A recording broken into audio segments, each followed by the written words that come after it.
And we're back, ladies and gentlemen. I almost caught you that time. I almost did. He did.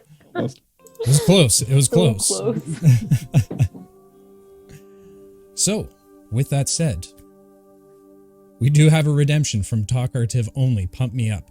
Well, before we get started, JDM, let me tell you, I've known you for about 30 seconds now. And based on your choice in channel point redemptions, I can tell you you're probably a phenomenal human being. And thank you for joining us tonight, my friend. With that said, when we last left our heroes, standing on the front steps of the Munatar Mother's lair, they faced their first trial of getting into the building. A slate of stone blocked the entrance with magical runes all around the doorframe. Alara and a few others attempted to solve the arcane lock while the others kept lookout. It was then that Pavo noticed that they had a few unwanted guests stalking them from the tall cornfields. The Mother Munatar's children had picked up their scent and were quickly closing in on them. However, as they drew closer and closer, now climbing the steps to the stronghold like a good rogue should, Eli was able to decipher the ruins, which opened the door, saving them from the bloodthirsty creatures outside. Inside the lair, they faced a circular maze that's walls would shift. The party realizing that walls could be activated by certain statues that rested at the end of corridors. However, not all statues were keys, and instead some being traps that sent ethereal Munatars at the group. With a stroke of ingenuity, Lucy polymorphed into a hound, easily sniffing his way to the end of the maze. And as our heroes climbed the steps to the inner chamber, they caught first glance at the silhouette of the Munatar Mother. Surprisingly, instead of ambushing the Munatar, they chose instead to speak to her about healing Lucy. It was then they discovered that this was actually a prison she had been confined in, after assisting 3 sisters that ruled over the kingdom. Betrayed by the sisters and the Bloodlord Lazar, a name which the party members had heard before from Quinn. Lucy, in a very chipper spirits, offered to assist his cursed mother with escaping the prison in exchange for curing him of his inflictions. She happily accepted, as her vengeance seemed one step closer with every foot she pushed forward with. Finally making it to the front entrance, the Mother Munatar completed her end of her bargain, using her blood to baptize Lucy, ending his curse. With her part done, the party opened the door, reuniting her with her children. The mother then opened a portal back to Qatar, but not before declaring war against those who have wronged her, which will almost definitely not impact either this campaign or campaign 2 in any way, shape, or form. Wink. As the last of the members of the party stepped through the portal, they were whisked away back to close to where they had originally started. However, this time they resided on the opposite side of the living jungle, one step closer to the mountains, one step closer to the Presage mines, and potentially one step closer to the answers in the City of Gold. And so, our story continues.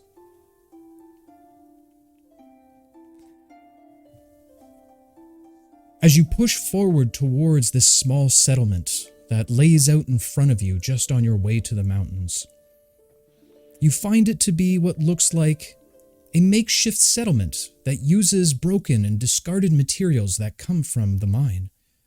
Most of the settlement's buildings are improvised architecture that have been cobbled together purely based on the imagination of the builder.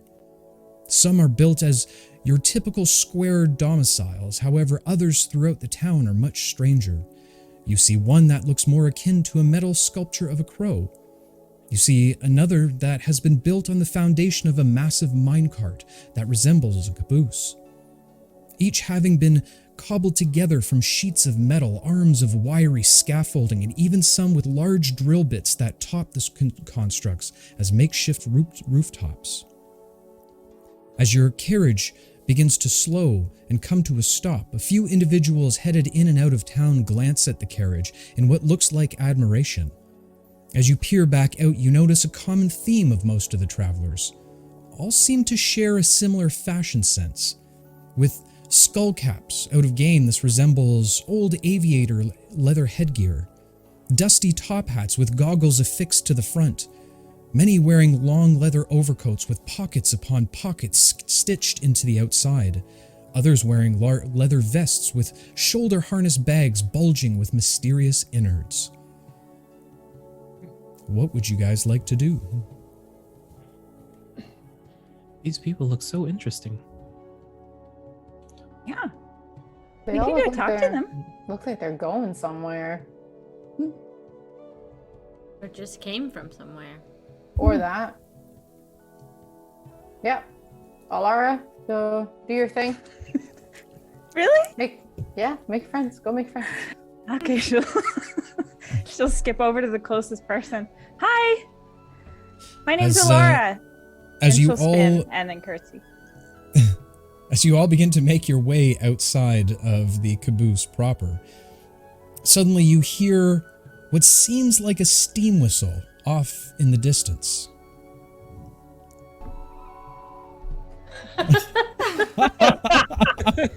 You did say off in the distance. Beautiful That was immersion, my great. friend. Beautiful Wow. immersion.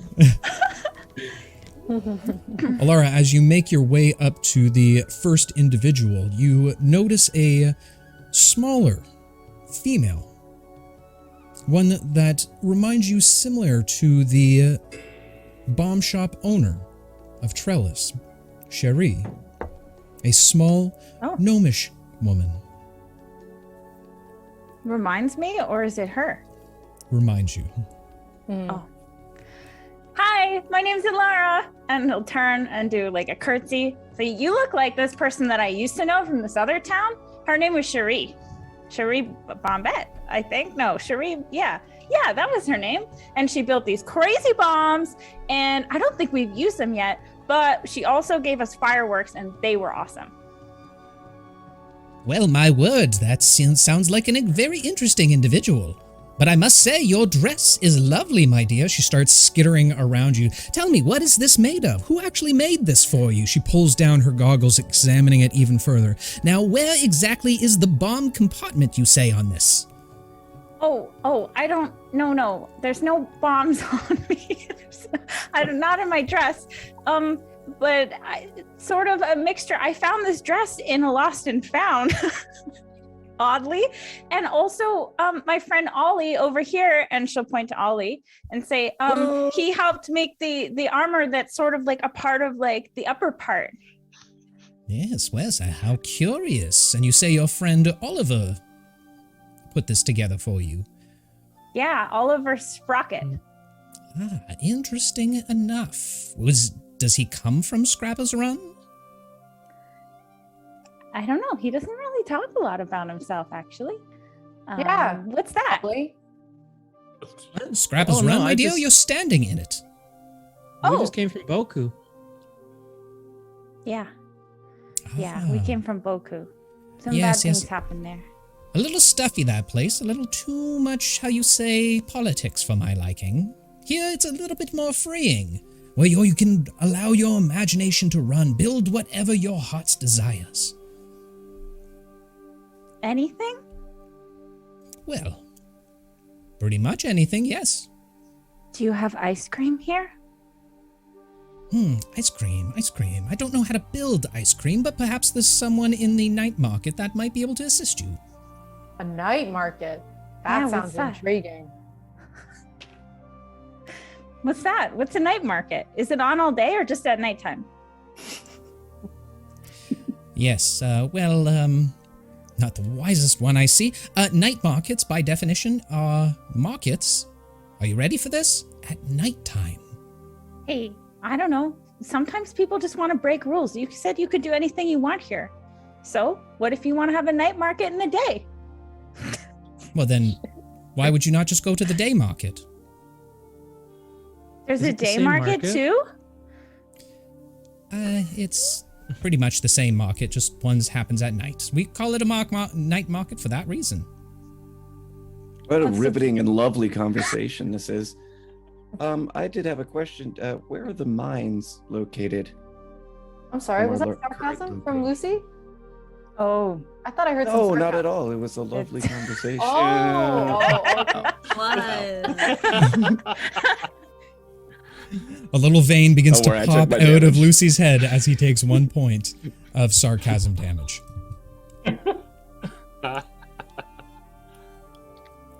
Well, the mines aren't too far from here. Maybe, I don't know, about half a kilometer that way. And she points behind her. Oh, wow. Oh, they're quite close. Does Ollie look nervous that we're getting What is that closer in to the mine? miles? Make I know, an right? insight check. We just gave ourselves away. Half the group is Canadians. We're using kilometers. Inside check. Inside check. 8. God, I'm such an idiot. As you look back at Ollie, he stands proper, almost like his face has been carved into place. Maybe we should just stick around and check out this night market. I mean, we're so close anyway. Yeah. Plus, we have to get Shade something nice because he really wanted that axe. We couldn't give it to him. Do they have weapons in this night market? Oh, yes. There's a little bit of everything for everyone here. Here you go, Shade. Yeah, I definitely want to check that out. Yeah. Laura, what time would you say it is right now? She doesn't check her watch because those don't exist. DM. I feel like maybe they do a little. Sundials, maybe. Alara, as you look up into the sky, you see that the sun has almost fully set at this point, indicating that it's probably around 9 o'clock. It's 9:37. Thank you. Night market should be up pretty soon, then I take it, right? Oh, yes, it's probably about to begin right now. Okay. Well, you have been just so helpful. Thank you so much. You're very kind, Oh. you're very kind. Do you want to take us there? No, you're. Do you want to hang out with us? You seem really nice. We haven't met a lot of new friends recently. So if you want to hang out with us, that would be cool. No. Oh. Straight I'm sorry, shooter. I I'm- like that. I'm just headed out of town for a little while. It was a pleasure to meet you all. I wish you the best of luck. And as she says this, she begins pulling off a bag and searching through it. Enjoy your stay here. Be careful. There's not too much in terms of lawmen around here, so there's a few individuals that you might want to be careful of. Anyway, 22 skidoo, as they say, and she pulls out what looks like almost like a record, completely made of silver. As she does, she tosses it on the ground. However, before it hits the ground, it slowly begins to hover just a few feet off of the ground entirely. She hops onto it and gives a little bit of a nod. Best of luck to you all, whatever you're doing, before she jetsons away out of there. Wow. That's super cool. I wish we had one of those. Maybe we can buy one at the night market. Did she Maybe. say 22 skidoo? She Yeah, did. what's a skidoo? I have no Maybe it's idea. that thing she's on. Must be just local language. Okay. Fair enough. Well, Let's go shall check we it go? out. Yeah. She mentioned that there's some shady characters around. Can I keep an ear out for any thieves' cant? Sure. Go ahead and make a perception check with advantage for me. Cool.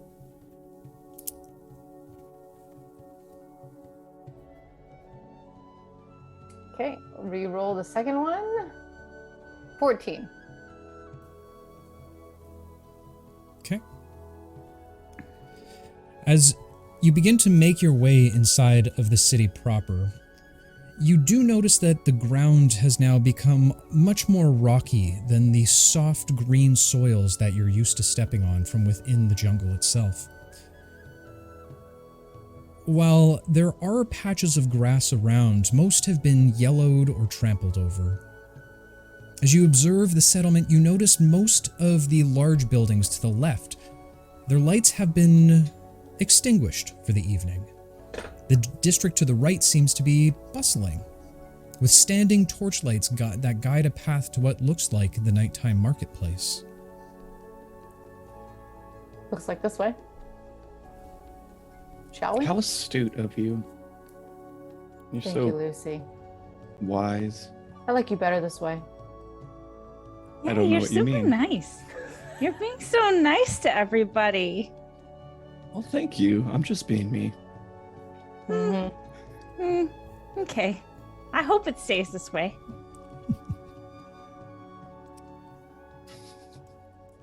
As you begin to walk into the night market proper,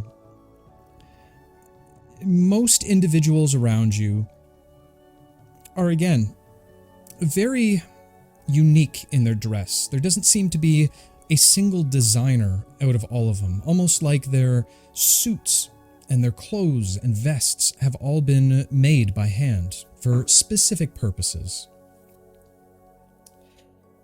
All around you, you see what look like metal tents and stalls throughout the night marketplace. Eli, as you continue to begin to make your way through the market proper, you begin to feel a tug at your shirt. Looking down, you see Spike as he is rapidly pointing over to something over to the side. Looking over, you see what he's looking at. What looks to be a sign of a metal monkey that hangs above one of the stalls. Its eyes glow and light, giving some indication that they are both open and looking for customers. You want to go over there, Spike?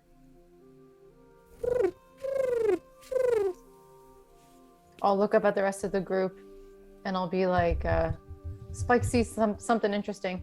I'm going to go over there with him. Would you like company? Yeah, I'd love company. All right, Okay. I'll go with Eli. Same. All right. Me too. As you and your companions begin to make your way over, you see a man standing behind the desk, a long, bushy, rounded mustache, and a little bit of a top hat on as well. He seems to be serving some customers that are just leaving while you approach. This tent is an interesting one. As you look beyond, there seems to be a number of prizes or items that hang from the side. Directly behind him is a large corral, sand that dusts the floor. As you walk up to him, "Well, how do you do there, travelers? Pleasure to meet you." Nice to meet you too. My name's Ollie, or you could call me Oliver Sprocket, but everyone seems to call me Ollie. "Oh, Hey, pleasure what's to up?" meet you. I don't see many of you outside the mine." Yeah, we Yeah, keep I like hearing to- that. I like to roam about. It's kind of dark in the mine, and "Oh, so I don't you like are from mines. the mine then?" I'm not from the mine. I've seen mines, and they're not my thing. I like the open air. Fair enough, fair enough. Well, it's a pleasure to meet you. I go by the name of Richard Hammer. Hi, Richard Oh. Hammer. Okay.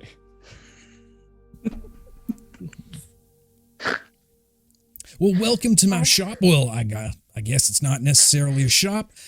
We work things a little different around here. You see, instead of just buying something, you gotta win something. One of these many prizes that we have here. What you What got do out you there? win? For Take a look prizes, at the or prizes. well, we have a number of interesting assortment of things. This here, and he points over to one, you see a small mechanical boa constrictor made of tiny golden linked plates. It looks like a silver diamond pattern runs down the back and on its hood. Well, this right here, this is one of my own creations. I call it the trouser snake. You see, we specialize in stealth magic items. Oh. This here little guy in particular, you keep it in your pocket, right? And then when you're ready to attack, it'll transport himself behind to anything that you want. Whether it be a target, a creature, whatever it is.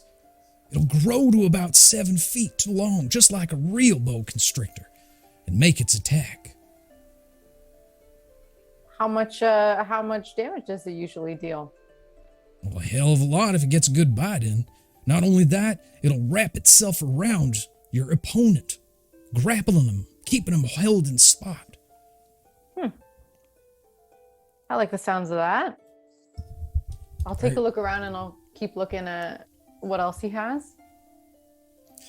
You see what looks to be, almost looks like the firework that Alara had. Except this has a few fins sticking off from the bottom of it. You What's also that? see, well, these right here? Mm-hmm. Well, these are the pocket rockets. At any point in time, you can easily just store them in your pocket, and then when you want, you can use a rocket to cast a spell. Do they sparkle? Well, hell yeah, they sparkle. You ever heard of the spell Magic Missile before? Yeah. Do Lucy it right uses for it you. all the time. You can do What? it whenever you want with them. Then I can look just like Lucy. Don't know who Lucy is, but sure, why not? Is he sparkly? This is Lucy. Or her? Well, No judgment. His inside, his soul is sparkly. On the outside, not so much. Thank you. Kind of looks Lucy up and down. I mean, it looks a little shabby, but I can see where he sparkles a little. I'll You wink have to at him. get to know him. Oh. Well, all right then. Okay. Moving on. So those are our pocket rockets. You win the match, you get 5 of them. Ooh. What exactly do these matches consist of?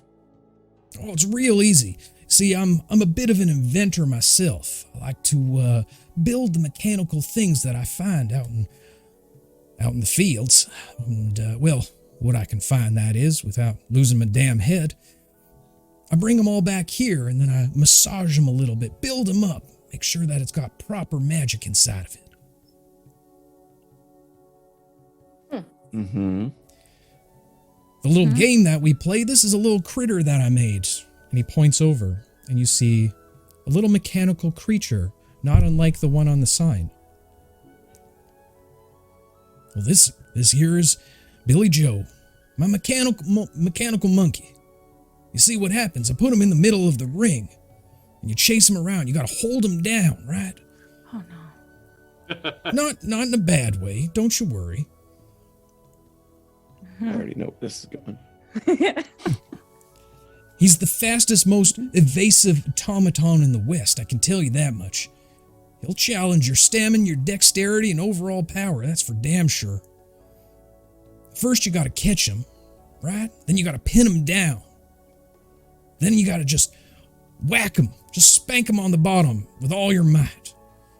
Depending on how hard you swat him, his eyes will light up with a different color, and if you can make his eyes turn green, you win the prize. But All right. I'll warn you, it's a lot tougher than it looks.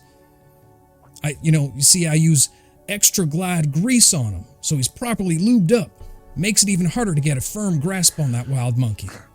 Are you able to complete this task? Like, have you done this before? Is it possible? Well, shit, yeah. Of course I have. How many times have you slapped your monkey? Well, I don't like calling it slapping, but maybe spanking. But, not a lot, maybe 2 or 3 times a day. Just keep the blood flowing. Good, keeping them practice. Right. I'll take a crack at it. Let's spank this Alright. monkey. All right, well. Can we use magic? Or no? Oh, no, we can't use magic. No, that's against the Okay. rules. Okay. That's why I asked. So you should clarify that at the beginning if you want to be clear. All right, the sparkles. I'll remember that for next time. Okay. So, if you want to get started, that's just a low fee of 250 gold. 250 gold, dude. I can promise you that all of the items and prizes are worth it. I seen them kill a Look. man. Dick, was it? It was Or, in I'm my- sorry, Richard. Look, he's so small. Look at those legs. Can you at least give him like a some kind of smaller rate, just because of the likelihood of him failing? I glare at Lucy. Ow. You all right there, son? Look like you I'm got a fine. little vein popping out the side of your head. As you take 5 points of a prick damage. Wait, 5 now? Or sorry, 1. 1 point. 1 point. Well, I'll spend the 250 gold. You know, it might be a fun way to kill some time. Oh, you're terrible at negotiating, Ow. What Just taking it out. what if I give you 200 gold and I'll spin and my dress will glitter for you? What exactly is that going to do for me in the long run? It's going to make you feel really special. Might help you spank your monkey later. God. Fair comment. Well, is it really as good as they say? It's a What, thing my to dress? behold. Okay. Yeah. All right. Go ahead and make a persuasion check for me. Oh my God, I didn't take my dice out. Shit. Well, in that case, while she gets her dice ready, this first roll for tonight, my friends, is brought to us none other than Infamous Bob. Infamous Bob, thank you so much for the 9 months, my friend. You are amazing, and you help keep us rolling these dice. Thank you so much. Okay. Sorry, what did you say? Persuasion? That's right. That would be a 19. 19. Well, I'll tell you what. I'll do it for 225. Lowest I can go. There's a lot of grease and lube that has to go into this little guy. Plus, sometimes you break one of the springs in it. Whew. You don't even want to know how hard it is to get a spring inside my monkey. I'll give it a shot. Okay. I want to All right. try. Well, everybody can try. There's no stopping you. Yeah. We're here all Let's night. take a. All That's why right. they call it a night market. I'm gonna go too. Who wants to go first? Not me. I want to watch first. Yeah, I'll watch. I'm not familiar with the spanking the monkey business, so I'd like to learn. Yeah, I don't mind birds going usually first. are. I realize that. All right, man of metal, come on up here. And as as you make your way behind the front entrance of the stall, he lifts up a little bit of a board for you, allowing you proper entrance. Coming around the side, you enter into the corral. All right, well, you just wait here for 1 second. Got to get this guy running. He walks Okay, so over that's to the 225 small 225 gold. Yep. As he walks over to the monkey, you see him pull out what looks like a key. However, it seems to be more of a spigot. As he shoves it into the back of the monkey, he begins to twist it. You hear it crank as he continues to wind. All right, metal man, as soon as I pull this thing out, it's go time. You ready for this? I believe so. All right. Count of 3. 1, 2, 3. And he pulls it out. You watch as the monkey suddenly springs to life. Its eyes begin to glow yellow as it takes off scurrying, creating circles and 8 patterns all around the actual corral itself. As you try and keep your eyes completely added to the monkey itself, I need you to go ahead and make a perception check for me first. And this roll is brought to us none other than GF Powers 4. GF Powers, thank you so much for helping Ollie spank this monkey. And it was a decent roll, so 17. Don't bring 17. Chad in on this. Make them a part of it. I want no part of this. As the monkey begins to dart back and forth, you're easily able to hone in on the creature.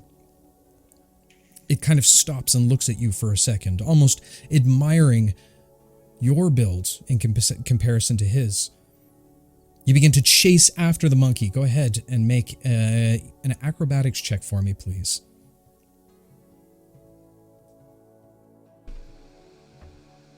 And this roll brought to you none other than Fal. Fal, again, you are a wonderful human being, and you keep helping us spank those monkeys. We appreciate it.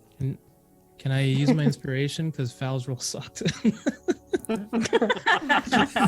You can absolutely use your inspiration, and it's part of Fal's roll. Don't talk crap about Fal. Okay. I will not allow it. I will murder Ollie on the spot right now.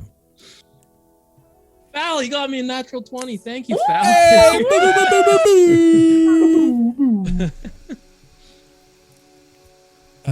Yeah, easily you begin to dash up behind the creature, you looming over top of him. It almost looks like it's fear in the mechanical creature's eyes.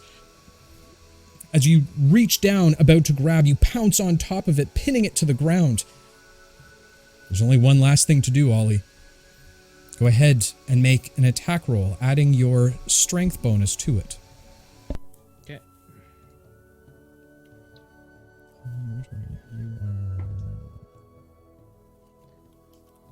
14.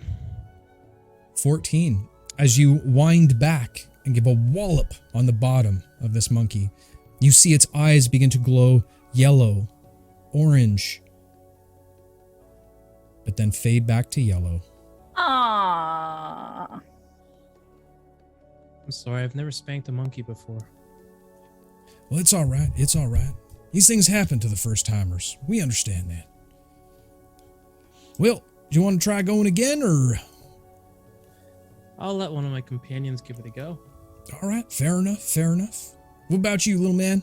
You want to pop in here? I do. Fair enough, all right. 250, you said? 250, please and thank you. Can I watch where he puts it?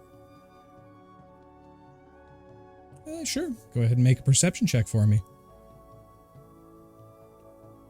Fuck me, 9. 9. While you enter into the corral, he takes the gold from you, and the monkey, still kind of topping back and forth, catches your eye for a brief moment. And as you turn back with your intentions, looks like the gold is already gone, my friend. I'll glance at Spike, and then I will get ready to go. All right. Let's go. I'm ready to spank this monkey. All right. I like your chutzpah, as they say. He walks back over to the monkey, taking out the crank one more time, spinning it around, winding it up, and releasing it. It begins flying out once again. You try and track it down as quickly as possible. Go ahead and make a perception roll for me, please. This roll brought to us none other than by Paul Dirtle. Not sure who that is, but he sounds like a very beautiful individual. Thank you so much, Paul, for sponsoring this roll. You said perception? I'm going to use my inspiration. All right. Oh, fuck yeah. That's a lot better. 15. 15. You find it difficult to watch and track this creature down. A little bit of dust kicks up and blurs your vision at this point, but you begin to chase after him. Go ahead and make an acrobatics check for me, please. 15. 15. You continue to chase after it, running and jumping, pouncing onto it. You catch it just by its tail. As you pull it into you, you bend it over your knee proper. Looking over, you give a smirk to your companions. Spike, now at this point, mouth agape with shock at what you're doing right now, covers his eyes, unwanting to see his mentor, his friend, spank a monkey. He's going to be like, Spike, don't judge me for this. What's going next? Is it... As you wind up, you give it a little bit of smack on the bottom. Go ahead and make an attack roll for me, adding your strength bonus, please. Okay. An attack roll, adding my strength bonus. So an unarmed strike with my strength? That's correct. Okay. And then As my you strength- wind up and come down on the creature, you feel invigorated that you were able to catch it, even unable to see it. You, my friend, from Viper to Cobra, have been inspired. Oh, okay. Nice. Okay, I'll hang on to that because I don't think that I can use it here. That is going to be, because my strength is -1, that's going to be a 7. 7. As you lean back, you pop one right on the backside of the monkey. You see a little bit of a flicker of orange in its eyes before it immediately dims down to yellow. God damn it. He's like irrationally mad, kicking dirt, and then he'll like stomp off to the side. All right. All right. Is that everybody? You're done? Anybody else want to give it a shot? Whoa, hey, Pavo. I'm going next. He's mad. Okay. Go right ahead. And I will go Okay. right after you. Okay, we agreed Alright. on 225 if I did a spin for you, right? Yeah, let's see it. Okay. She'll spin. She'll do 2 spins. All right. Go ahead and make a performance to check ensure. for me. Okay.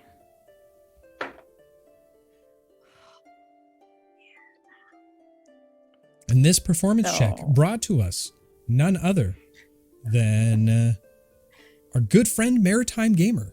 Maritime Gamer, thank you so much for making a lard dance for us. So sorry about this, Isabel. That's a 9. 9. On par. He rubs the back of his head. Well, glad I only made it 25. All right, well, let's go ahead and get started for tonight's evening. He walks over. Now, Okay. little lady, you know what you're doing here? Mm-hmm. All right, fair enough. He walks over and begins to twist the little spigot again. And as he does, the creature once again takes off running. Again, dust flying up all across the corral itself. Go ahead and make a perception check for me, first and foremost.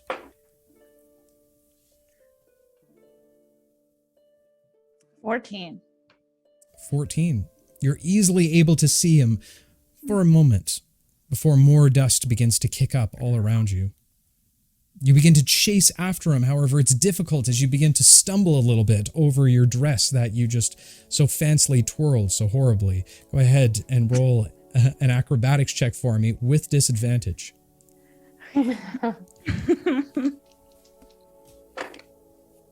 That's terrible. Oh boy, that's a 5. A 5. You kind of trip over yourself a few times as you go. However, hiking up your skirt, you try and chase after as quickly as possible, catching the monkey finally. You swing back and go for a swipe. Go ahead and make an attack roll, adding your strength bonus. Oh my god. I rolled a 4 and I'm pretty sure I have a negative modifier for strength. I do. Yeah. That sounds about right.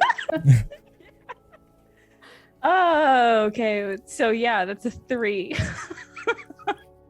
As you wind up, you just simply lightly tap it on the backside. Its eyes flicker yellow for a minute before completely going out. Oh. Rick kind of scratches his head. Oh, I'll be damned. Never seen that happen before. Well, I've never seen anybody hit it so lightly that it literally fell asleep. Yeah. First time's a charm, right? Whatever you say. You want to try again? No, unless it's for free. With that kind of spin, I don't think so, Missy. Oh, okay. Thanks, though. You're very welcome, ma'am. All right.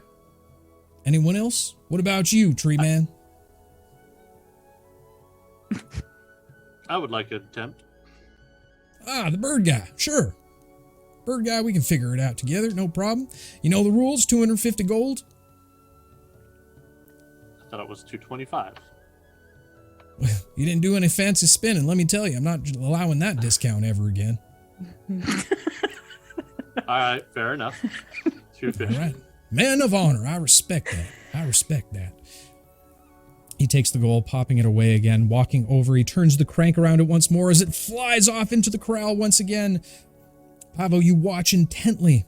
Go ahead and make a perception check for me. This amazing check is sponsored none other than our new friend, Thick Pastel. Thick Pastel, thank you so much for the 10 gifted subs. My friend, you are a legend. Thank you ever so kindly. So I rolled a 23. You're easily able, with hawk eye vision, follow this thing easily around. No dust can possibly stop you, my friend.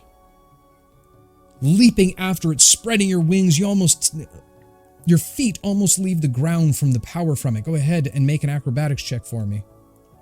Acrobatics +4. 15. 15. Swooping over top of it, you easily pick the creature up as you circle it around, flying and banking back up around the corral, putting on a little bit of a show in front of everyone, almost hitting Rick himself as he stands back, holding onto his hot hat. Hot damn! Never seen anything like that before. You land directly in the center of the corral, easily popping the monkey over your knee, swinging back with one of your wings. You let out a triumphant smack against it. Go ahead and make an attack roll, adding your strength modifier. Modifier 0, so get a gold roll. All right, that's a 7. 7. Oh.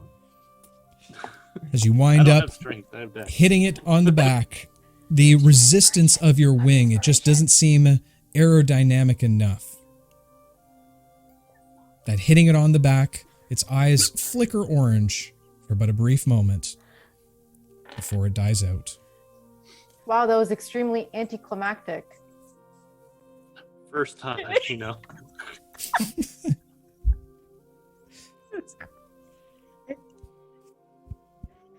Did I see Well, where it you happened put to the everybody, gold? so I don't feel too bad. Yeah, that's true. That'll be Yeah. anti. It's okay. What's Although that? it looks like you've made out very well for yourself, considering we've all failed. You talking to Are you talking to me? To the shop. Dick over Yeah. here? Yeah. Well, Yeah. that's name of the game. If you can't spank my monkey hard enough, I'm not going to give you a prize for it. Quite slippery monkey. It's hard to hit. He is. Yeah. Very Okay. wiry. Very wiry. Stiffens up sometimes, but usually is really loose and agile. Mm-hmm. Okay. Mm-hmm. It wasn't too hard to grab a hold of it. It was just didn't know what to do with it after I caught it. Just that delivery. A tale as old as time, my friend. A tale as old as time. Easy to catch. Not sure what to do with it. Did I see where he put Alara and Pablo's gold? Nope. You were a little too focused on the actual matches. Okay. Will, is there anyone else here that wants to give it a shot? Think What they about got what Spike? it takes? I'm good. I think we're all good. All right. I don't well, think this is my kind of game. Fair enough. Fair enough. Well, thank you so much for joining. I appreciate it. Appreciate your patronage. And feel free to come back anytime you think you're a little bit more up to the task. Now, if Chet could go ahead and roll me a d20, please. As you all begin to make your way out of the stall proper, you begin to you continue to look around this strange marketplace. As you do, you notice one particular building. It seems to have what looks like a strange pointed top hat that rests on top. Again, completely made of metal. you see quite a few individuals that are standing around. They all seem to be chugging back a few potions.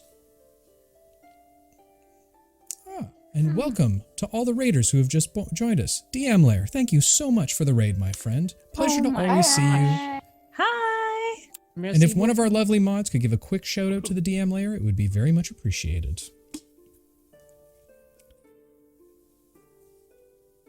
Okay. Well, should we go? And it's like a bar? Does it look like a bar? Or like surprisingly a weird enough, wizard it does. drinking potions? It looks like almost like a metallic tiki bar. Guys, let's go. Come on. This could be so much fun. Come on. Could use a drink. Yeah. I'm all for exploring. As you make your way towards this strange hut with the slender pointed top hat at the very top, you take notice of the individual behind said bar rail. It looks to be a red-headed dwarven woman. She's got long hair that flows freely down and wraps around the front, almost giving an illusion of a long beard. Strangely enough, her hair seems to almost be shaved at the very crown, with a little bit of a mohawk that sticks upward. Hi. My name's Alara. I like your hair. It matches mine. The color, at least. Well, how do you do there, folks? Name's Bobina.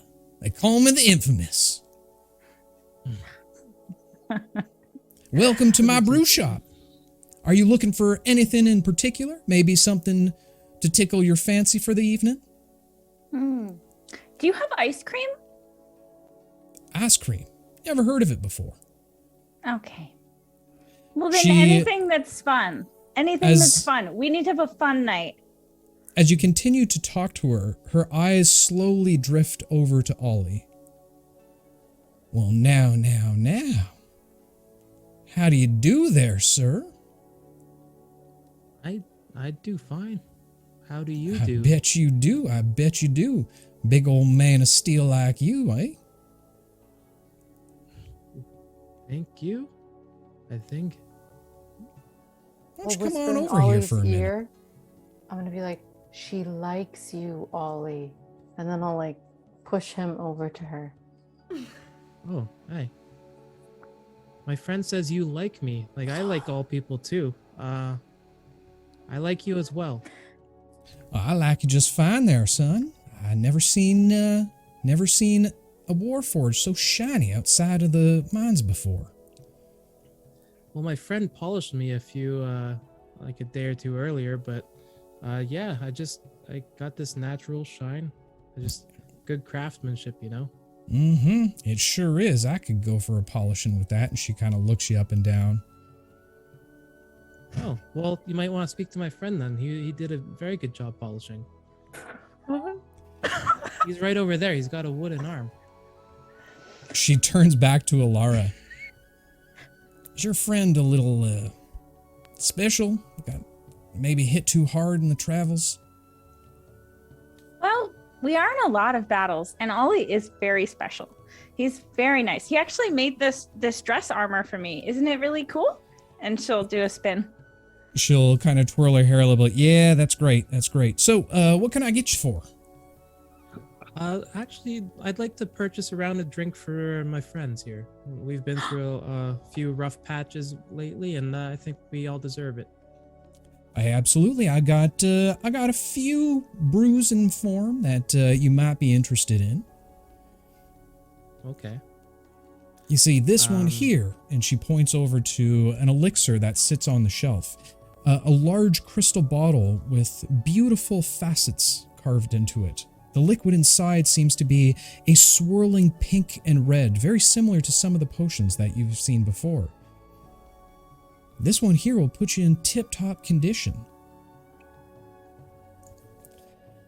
A little bit of a taste of razzleberries. Have you ever had them before?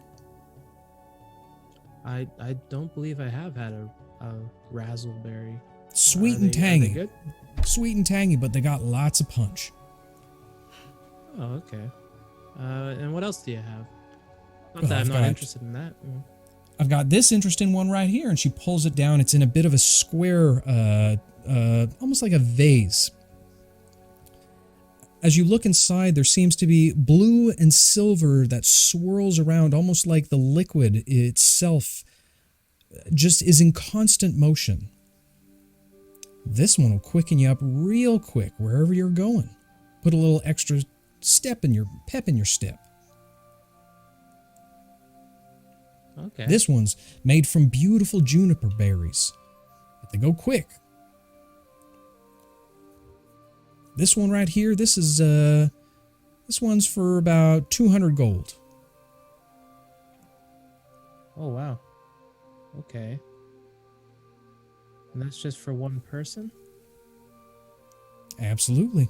You could take it with you. I'll pack it up for you, no problem. I was thinking more of something, maybe I've seen these pitcher devices and you can pour into multiple glasses, enough for all 7 of us. You want 7 types of these little brews I have here? I think they like the alcoholic variety. Is there something that gets you into a dancing mood? Dancing mood. I don't know if I can do dancing. But have you ever been interested in flying before? We've all gone flying. Yeah, I think we were all very interested and had a lot of fun. Well, absolutely. I can help you out with that one. She reaches over to one on the top shelf as she brings it around, a large dome-like vase on this one. As she does, she holds it up as a silvery, almost misty liquid kind of whirls around inside of it. This one right here will do exactly that. Take you right off your feet for at least the next 10 minutes. Okay. And how much is that one? Well, this one's only about 400 gold per serving.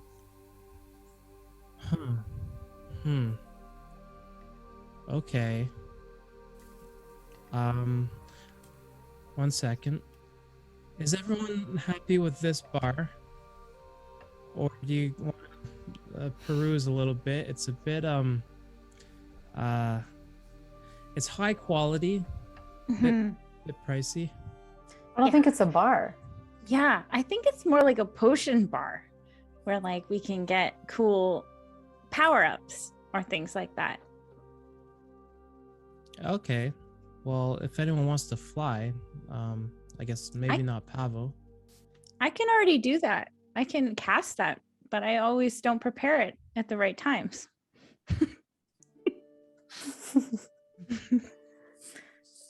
I'll look at the shopkeeper. Do you have anything that can make me invisible? Invisible, you say? I don't necessarily have something to make you invisible, but I got something that allows you to alter yourself. Tell me more about that. Ooh. Well, as soon as you drink it, you can transform to any other body shape that you want. Now, mind you, it only lasts for about 10 minutes, so you gotta be quick with it if you're gonna use it. How much is that? Well, this one right here, this one's about 500 gold. Eli will like grit his teeth and look around at the group. It could come in handy. That's true. That's true. I'm going to walk up closer to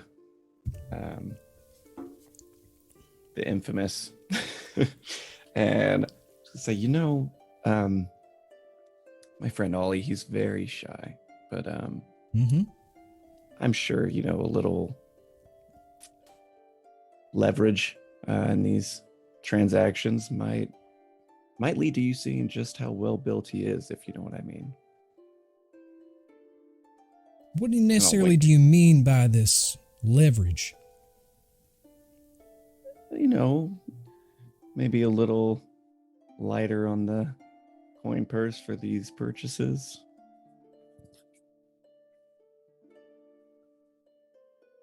Tell you what, straw man. If you can guarantee me that he'll be back at the Rusted Nut later, we can make something happen. Oh, I can guarantee you he will be there. Go ahead and make a persuasion check for me as you pimp out your friend Ollie. Oh yeah, This Seems kind of mean. that was this a nat dastardly one. Do I have this inspiration? dastardly roll. I do. Good. I'm going to use my inspiration to negate that nat one that just happened. Oh, much better. 23. 23. A little bit of a glimmer comes across her eye before she furrows her brow with a smirk. All right, straw man, you got a deal, but you promised. Never break my promises. All right, all right. Tell you what. She looks back over at Ollie. I'll give you a reduction of about 100 gold. I think that sounds very fair. I definitely will be taking one of those self-altering tinctures, if you don't mind. All right. What does that bring it to? 300 gold? 400. It was 500 before. It was 500 Oh God. for that one anyway. Are you serious? I've given you guys like 8,000 platinum. I know. Yeah, okay. I'm greedy. She's a rogue, man. Yeah, I'll take one. All right. 400 gold apiece. You guys can go ahead and add a potion of transformation. It allows you to transform into, or essentially utilize the alter self spell, which lasts for about 10 minutes. Okay.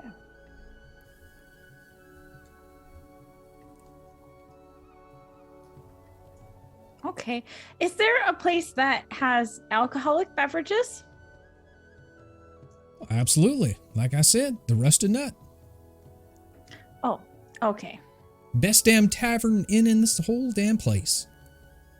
Okay. Which way would that be? Oh, it's right over there. She points over. You see a building shaped more like an octagon, or from what you would believe is a nut. The establishment seems to have 2 floors to it with a little bit of an awning that hangs around the center of it. The walls itself look to be cobbled together and just patched together with large pieces of sheet metal, the majority of them either now completely oxidized or rusted.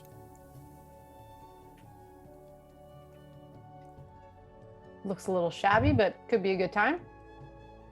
Yeah, and I thought this was a bar, so when we get to the Rusty Nut, I'll keep my promise and I'll buy a round of drinks for everybody. Thanks, Ollie. Much appreciated. That's so nice. We all deserve it. As you begin to walk away, Bobina calls out once again, "We'll be seeing you real soon, man of metal," and she gives you a wink. Oh, thank you. You're coming to the Rusty Nut later? Oh, you damn well better believe that I am. It's nice to know that a lot of nice people are going to be there. Yeah, Nas. We'll see. Oh, God, Jesus. Now, Ollie, you did whatever that nice lady says. You know, she was very nice to give us that discount. Oh my God. What discount? What has happened? I don't know. This has gone down a gutter. This is not the friendly family channel I was promised, guys. It'll be fine. As you It'll be all begin great. Is to that what you're walk saying away. to Ollie, or? No, Yeah. as you all begin to make your way towards the Rusted Nut, Lucy puts his arm around Ollie, gives a little bit of a hug closer. Both of you feeling the bond and kinship. You have both been inspired. Wow. Oh, Nice. it's canon. Lucy's a You've pimp. been so nice lately. Can we not make that canon? Please and thank you. Not again. Oh my God. You throw in a couple dick and masturbation jokes, and the next thing you know, Hey, your you had players are this pimping coming, each my other. guy. Yeah, you started it. You set the vibe. That's true. That's true. All right. Making your way into the in towards the rusted nut. As you climb the steps, just about to enter into the doorway, the doors seem to swing open as what you see as an individual tiefling, very large, very drunk, stumbles out the front door. He kind of wobbles and smacks into shade for a second. He kind of steadies himself. Watch out of the way there, tree man. Hey, you bumped into him. She wants to fight you now. She's pissed. She wants to fight me? Yep. I mean, not really, but I thought we could just resolve this by talking about it. Not even worth my time. Don't even want to talk to you, dames. As he literally pushes Alara out of the way, she stumbles over a little bit.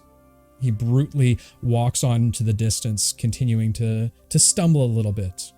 Can I try to trip him? Careful. You can certainly try. Okay. How What would am you I like rolling? to how would you like to attempt to trip a very large tiefling in a very open space? Stealthily. Give me a little bit more insight on that one, bud. I want to just, well, I'm assuming I'm standing behind Alara and Shade as this was happening. Sure. So I just kind of want to, as he's on his way out, I want to maybe hide behind somebody else who's in front of me a bit and just stick my leg out. He's super drunk. See You can if hide behind me. Yeah, see if he topples over a little bit.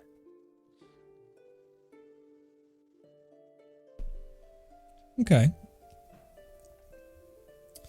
Go ahead and make a stealth check for me first. Okay. 20. 20. You stick your foot out just in the right nick of time. You try and hold your foot steady as he continues to walk past. Go ahead and make a strength saving throw for me. To hold your foot in place. 9. 9? With such confidence. Super 9. strong. Yeah, absolutely. As you continue, as you hold out your foot, he walks past. You think perfect and primed, ready to go. And as he does, he just simply kicks your foot out of the way. You kind of swirl around a little bit before losing balance and toppling over from the immense power. I said large, tiefling. Might stab that guy later.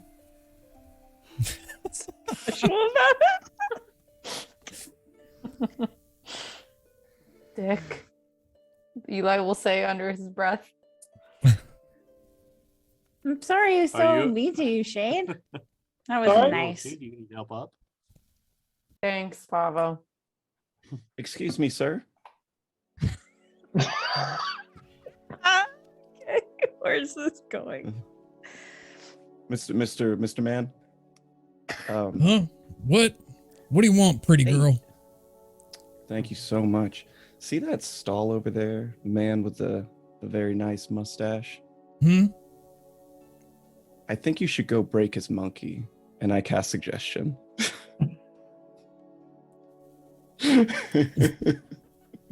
What's the save on that? Oh boy, it is an 18 wisdom saving throw. 18. Oh, Yep. wow. Ooh. He shoves you out of the way. Don't touch me and don't talk to me. Hey. My mistake. Redheads, blondes, they're all the same. As he kind of walks off in a stumper. Bye. They all reject him. He holds matter up his what. middle finger as he continues to walk away. I like him.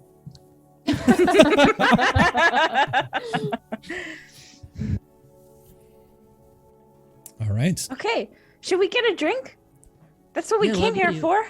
Let me get everyone the drink. Okay. All right. All right.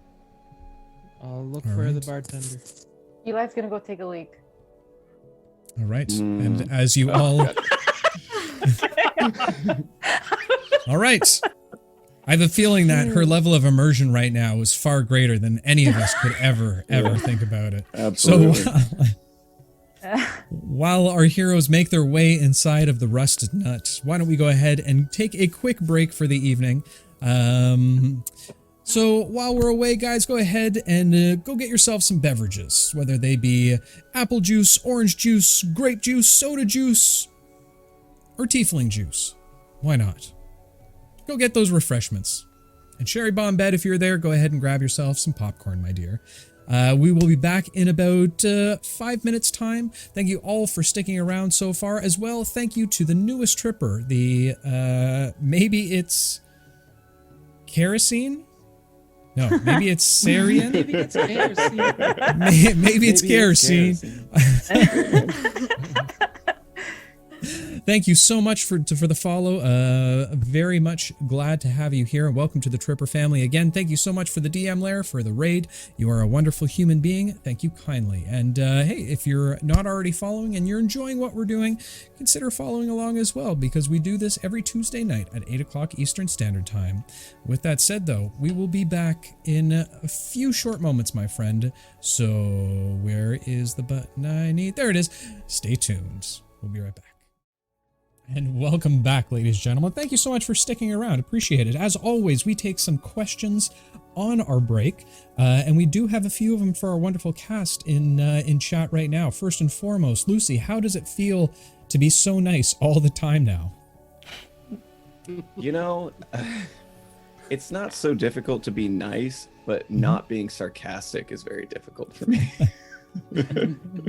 Both in and out of game. Correct. Ollie, are you properly equipped to satisfy all of Bobina's requests, asking for a friend? If it's about her drinks, no, I don't want to buy any of her drinks. Whatever her request is, I'll try my best, but I don't know. What could she possibly request of me? Well said, my friend. Family-friendly channel. Eli, who you plan on robbing? Whoever's around. Jesus Wow. Christ. We've grown. We've grown. Spoken like a true rogue. Lucy, at this point, would you rather have gotten rid of the Munitar curse or a nice Lucy obligation? Have you considered just going off on an angry extended rant and just rolling up a new character? I'm thinking about it now.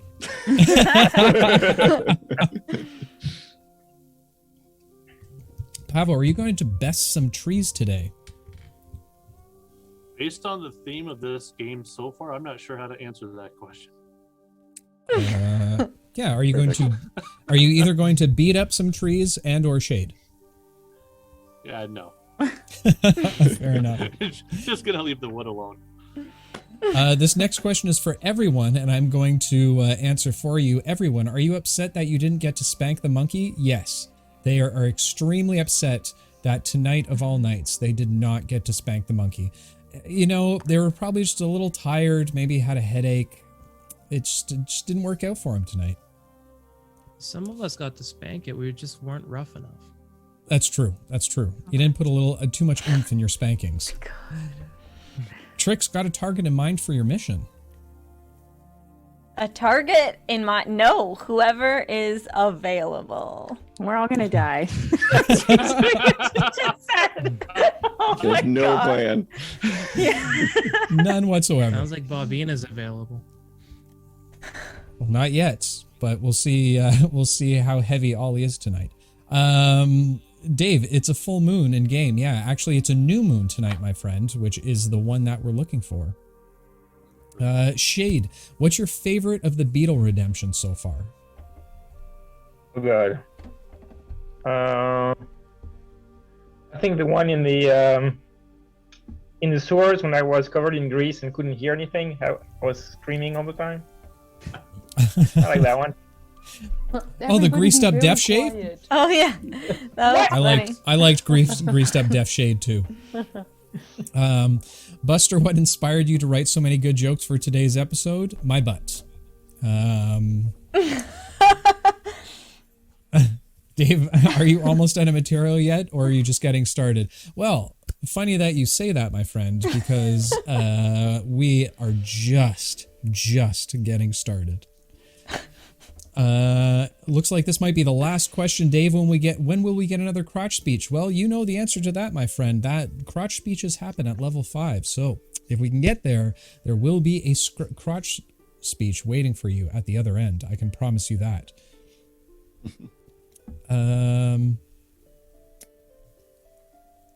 Oh, wait. And more twerking. Okay, yeah. Shade, do you see anything that needs a good polishing? Well, the rest in that definitely needs some polishing. It's nasty and it's All right, Good and I one. think this is the last one. Dave, question: how much of this episodes did 5 beers Dave write? Well, this was a more of a 3 beer Dave episode, mostly because there's no aggressive motivation, as you so nicely put it, my good friend. But with that said, we are going to go ahead and jump back into tonight's episode. Players, as you enter into this strange tavern, it is quite a bustle filled with interesting and individuals all around you. Loud commotions happening from left and right, some arguments happening to the side, others playing games, what look to be dice, darts, and so many others. A minstrel plays off in the background, and as you look over, you see that the minstrel itself doesn't seem to be individuals at all, but instead a collective of instruments that seem to play themselves. As you glance around the room, you see a large bar rail that sits directly in the center of this octagon-like shaped tavern. Behind the rail, you see a very familiar sight. A warforged, seemingly a bit rusted himself. You see most of his metal is now a copperish tone to it, as he wears a red vest hanging down. He seems to be scurrying about all around the perimeter of the circular bar rail, serving different patrons. What would you guys like to do? Let's get some drinks. Yeah. Yeah. Ollie, are you gonna get us drinks? Yeah, of course. I'm gonna approach the bar rail. I'll find us an open table. Okay. Ollie, as you walk up to the bar rail, the warforged behind the bar immediately pops up in front of you. Good day to you, traveler. Pleasure to see you. What can I get for you? Pleasure to see you too. Nice to see a familiar face. I'm sorry, do I know you? Are you from the mines as well, No, my but- friend? No, but you know, our kind. You don't see much of. I'd like to order a bunch of drinks for my party, my friends. Well, I'd be happy to. That's the name of the game around here. What can I serve you tonight? Oh, I have to play a game for it? No, you just tell me what you want, my friend. Oh, yes. Can I get just a bunch of glasses, 7 glasses of beer? Absolutely, I'd be happy to help you with that, my friend. He scurries off for a minute, grabbing a few glasses, bringing it out and popping it down in front of you. He then grabs 2 large jugs and plops them up on the table. So you say you're not from the mines? No, I'm not. No, I haven't been to the mines. Are you sure? You seem like a familiar face. I feel like I've seen you before. No, you must be mistaken. I mean, we all kind of look similar. Well, I can't fault you in that, my friend. What brings you here in town? We're just kind of, journeying around together. Me and my friends here that I met, just traveling the trellis, kind of, just trying to help out wherever we can. He looks over your shoulder. Oh, your friends seem pretty shy. They not want to speak to anyone? Oh no, they were just under the impression, and rightfully so, that I'm just buying the drinks for them. I offered to buy them the drinks, so they're just waiting for the drinks, which you've kindly supplied me. How much will that be? 7 glasses, couple jugs. That's going to be 10 silver. All right, and I'll chuck in an extra gold for a fellow warforged. Much appreciated, my friend. Well, if there's anything else you need, well, you just let me know. One of the greatest of rock stars in all of the mines. They call me Crimson. Crimson. Nice to meet you, Crimson. They call me Mr. Sprocket. Good to meet you, Mr. Sprocket. Anything I can do to help, you just let me know. Thank you very much, and I'll take all the drinks and bring it back to my party. Okay.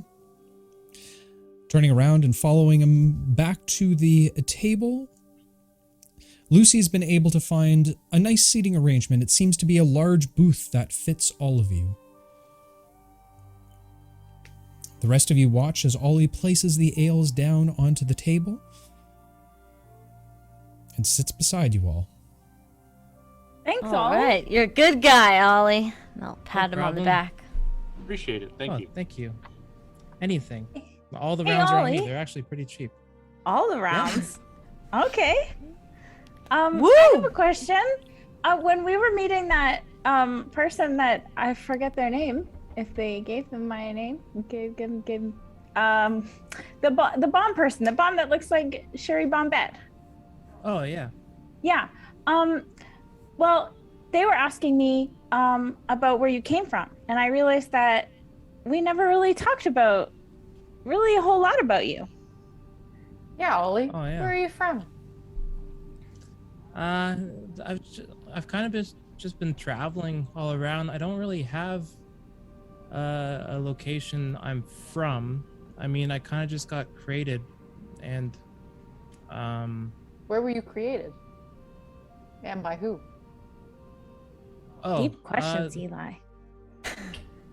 A lot of Warforged don't actually know where they're created. They just kind of are like created, and then they get moved to a certain position and then activated. So I was activated in a monastery, and that's how I met the people at the monastery that introduced me to Gibble, the Heaven Smith. And then after prayer and talking and just kind of going on a kind of soul searching journey, I started to hear from Gibble and started to get missions from Gibble. It started as small missions, to help out people around the area. I mean, this kind of monastery was just in the wilderness, just on its own. So it was just, people, travelers that he would know are in the vicinity, and I would go heal them. And then eventually he gave me the task to go to Trellis. He thought that here I can really expand on my healing and my lessons. And I boarded the boat, and I mean, the rest you guys know. I kind of grew up in the monastery. That's kind of cool. Doesn't that make you unique? I thought all Warforged worked in the mines, and then Eli will kind of like look around at the party for confirmation. I thought we heard that from somebody. That it was But it unique. appears Yeah. that many Warforged are in the mine, because everybody that comes across them assumes that he is from the mines. Well, that one works at the bar. Yeah. It's true. So you don't know who made you? I honestly, I don't know. And I haven't really been too worried about it. I have kind of a long lifespan from what I've heard, so I'm just hoping that, following my own journey, I'll kind of figure out more of where I'm from, who I'm from, and, more about my family. What was your monastery like? My monastery? It was kind of just like a small little chapel. It wasn't too big, very modest. Lots of wonderful gardens on the outside. I would sometimes tend to, and it's a lot of peace and serenity, and a lot of time to myself, really, reflecting, and yeah, a lot of soul searching, which is very strange because I originally didn't even know if I had a soul or what a soul was. But the people I've learned from in Gibble, they insist that I do have a soul, so I want to find out why. What were the other people at the monastery like? Were they human? Yeah, I was the only Warforged there. Did they know a lot about Warforged? It must have been weird.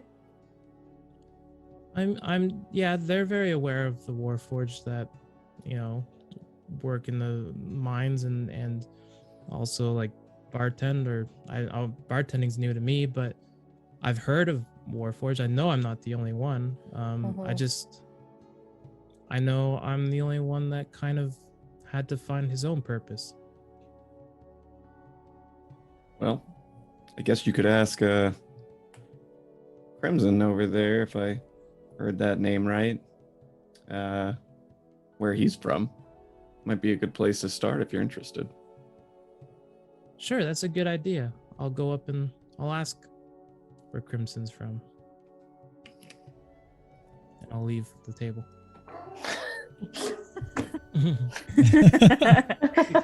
Great idea. Thank you. Leaves. Yeah. Ollie, as you walk back up to the bar rail, Crimson is looks to be polishing and cleaning some glasses as he takes note of you. Ah, Oliver, my friend. Good to see you again. Back for another round, are we? Sure. And I'll just finish my drink. Yes, I'll get another round. Fantastic. Same as before?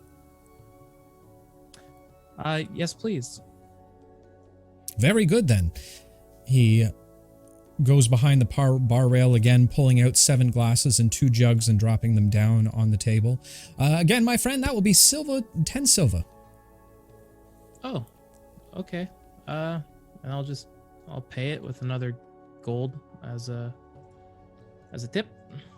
Oh, you are too kind, my friend. Us Warforged have to stick together. We sure do. How did you end up working in this bar? Well, long story, my friend, and that's why I thought you came from the mines as well. I myself came from the mines long, long ago. Apparently, I became obsolete. The foreman there told me I no longer had a place there. I had no purpose.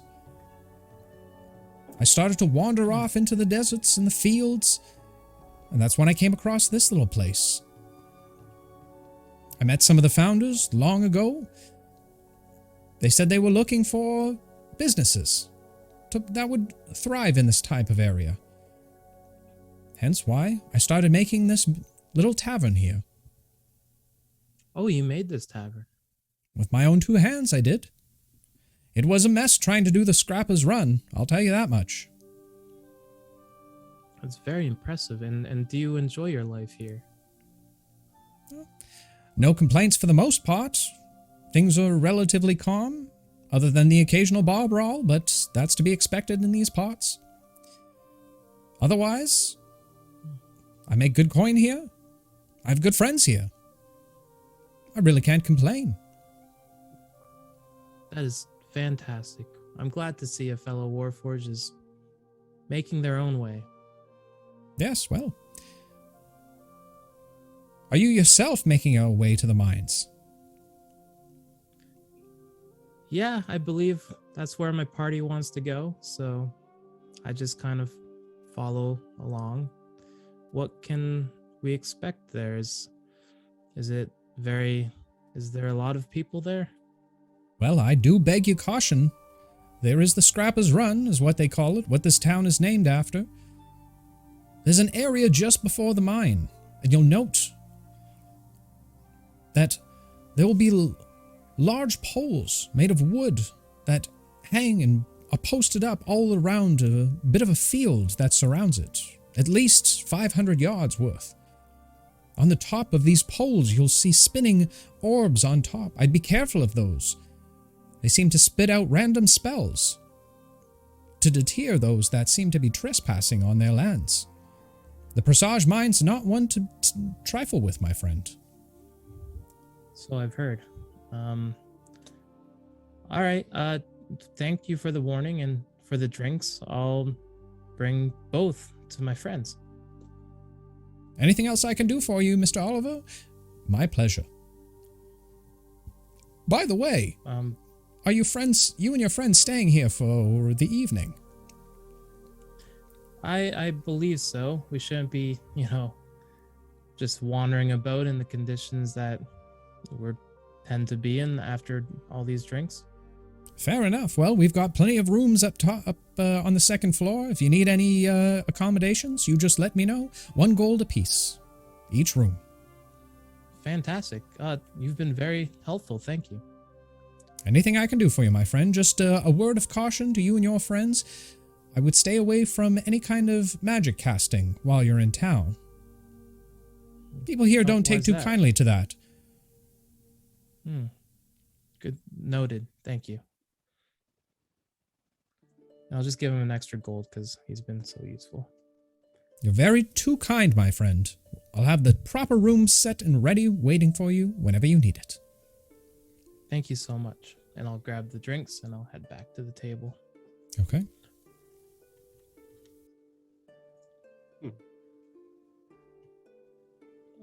Hey, so guys, I got the drinks. I kind of thought he was just gonna give me a drink and then he gave a round of drinks. So if you're not finished now, you might as well finish your drinks. And he also had a wealth of information to share. For one, if we need to stay somewhere, we can have a room each, a gold apiece. And the other thing he said is that if we approach the Presage mines, that it might be very dangerous because there's a bunch of large poles out front of it, and each pole has an orb on top that casts a bunch of spells. So maybe we should, take more time to just kind of, plot our course and be cautious, Well, that sounds like a pain in the ass. Yeah. Eli will finish his whole drink and then grab the next one. All right. Thanks, Ollie. Me too. Thanks, Ollie. No problem. Yeah, just let me know if I need to go get those rooms because I didn't really confirm yet because I didn't know if you guys actually wanted to stay here. Yeah, well, it's kind of late. I mean, we need to stay somewhere other than Pablo. He tends to sleep in the trees all the time. Do you want a room, Pablo, or do you want to find a tree or something? I can stay. Okay. So I'm not too familiar with this little town here. Yeah, it's probably better to stay together. Yeah, it's not good to stay out in the Respectful. open. So I'll take a room too. I could share a room with somebody since I don't really require a bed. You can share with me. I'm just going to go sentry mode anyway. I mean, I guess technically, if anyone needs a bed, they can share with me and Pablo. I'll take that action. Why not? Actually, All right. did I overhear the conversation about what's her face? Because if I overheard that, I might be hesitant to share with Ollie, but I don't know what I heard. Said it'd be here. That's it. High or low for your benefit? Hi. Well, I rolled a natural 20, so yes, you absolutely overheard it. I might bunk by myself tonight. Okay. Sounds well, like there's you, still gonna be Eli. A spare bed in our room, so it's free for anybody who wants it. I'm good. I don't mind my own space.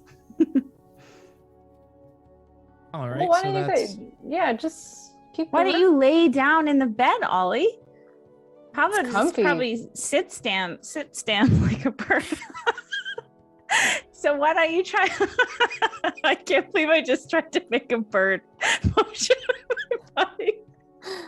So why don't you try lying down in the bed, Ollie? You always stand up. Maybe it'll feel really good to lay down and be in sentry mode.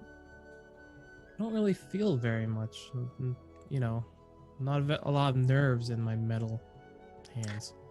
Oh, maybe it'll feel intellectually relaxing. Well, I could give it a try. I mean, if no one else is going to stay in there anyway, sure. But I don't think it's going to have much effect on me. Okay. Well, are we Alright, all well- drinking now? What's happening? Yeah. Let's Yeah. go. Cheers. Cheers. Cheers. Cheers. Cheers. Oh, we're drinking in real life. Okay. Yeah, I said cheers. Cheers. Whoa. Was that out of character or in character? Because that was pretty sassy. Out. I think everyone's taking a round of psychic damage on this one. Yeah. Does this place serve food?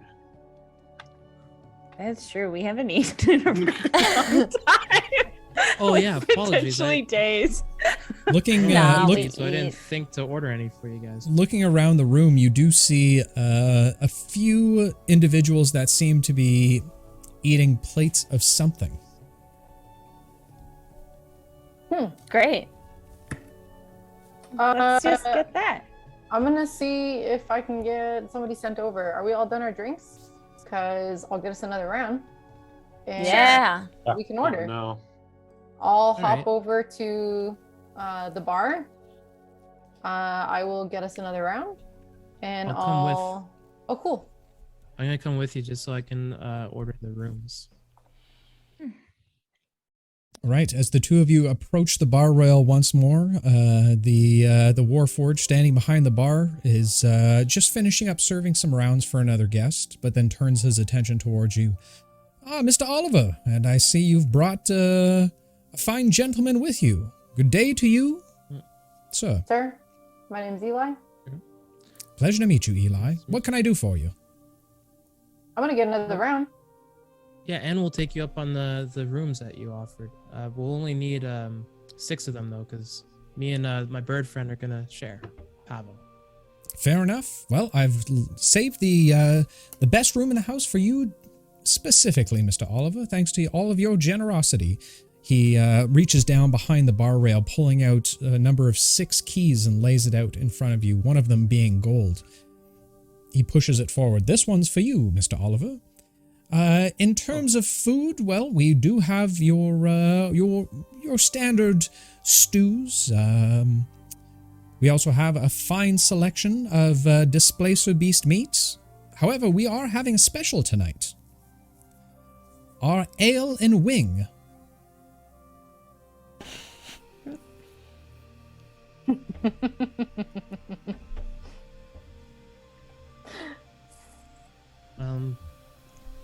Does Pavel eat wings? Let's see. If he doesn't Right, well- need it, I'll eat his. Oh, my Alright, well, for friends, the- you definitely don't need more than 1 wing per person. That's absolutely for sure. 1 wing serves 4. Oh wow. Oh boy.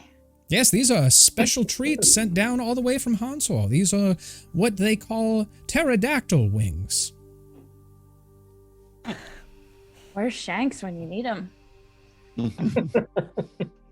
He's up in Hansor, apparently. Let's get a couple for the table.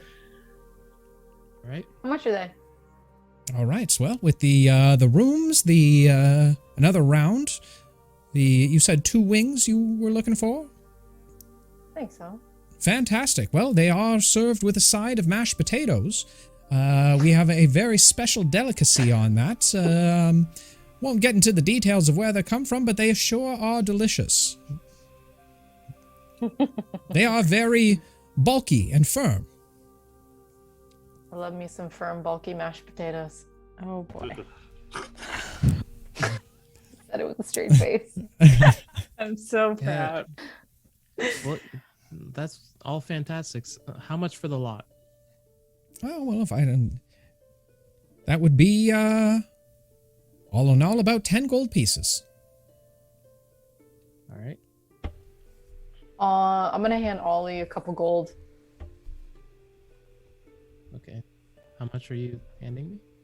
2. 2 gold? All right. No, well, I'll I don't hand- know. I said, do you want more? I can do Cheapest more. rogue I have ever seen. ladies Yeah. and gentlemen. Hey, fine, 5. I'll give him 5. All right. I'm gonna take the 5, and I'm gonna give an extra 10, so 15 total to the Warforged for being so. Oh, you're far too kind, sir. Thank you so much for that. As he takes the gold and puts it behind the counter, he begins to pour the drinks for you, handing you the keys. Well, it's going to be a few minutes for the wings to get ready for you, but I'll make sure to have them sent over to your table as soon as possible. Thank you very much. And I'll scoop up what he did give us, and then we'll head back. Okay.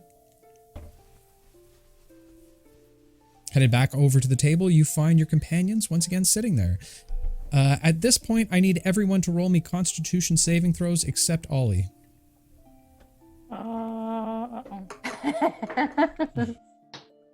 Ooh, this is great. Not great. 8. Okay. 10. Okay. Nat 20 for 24. Very good. 25. Okay. 7. 23. Okay. Wow.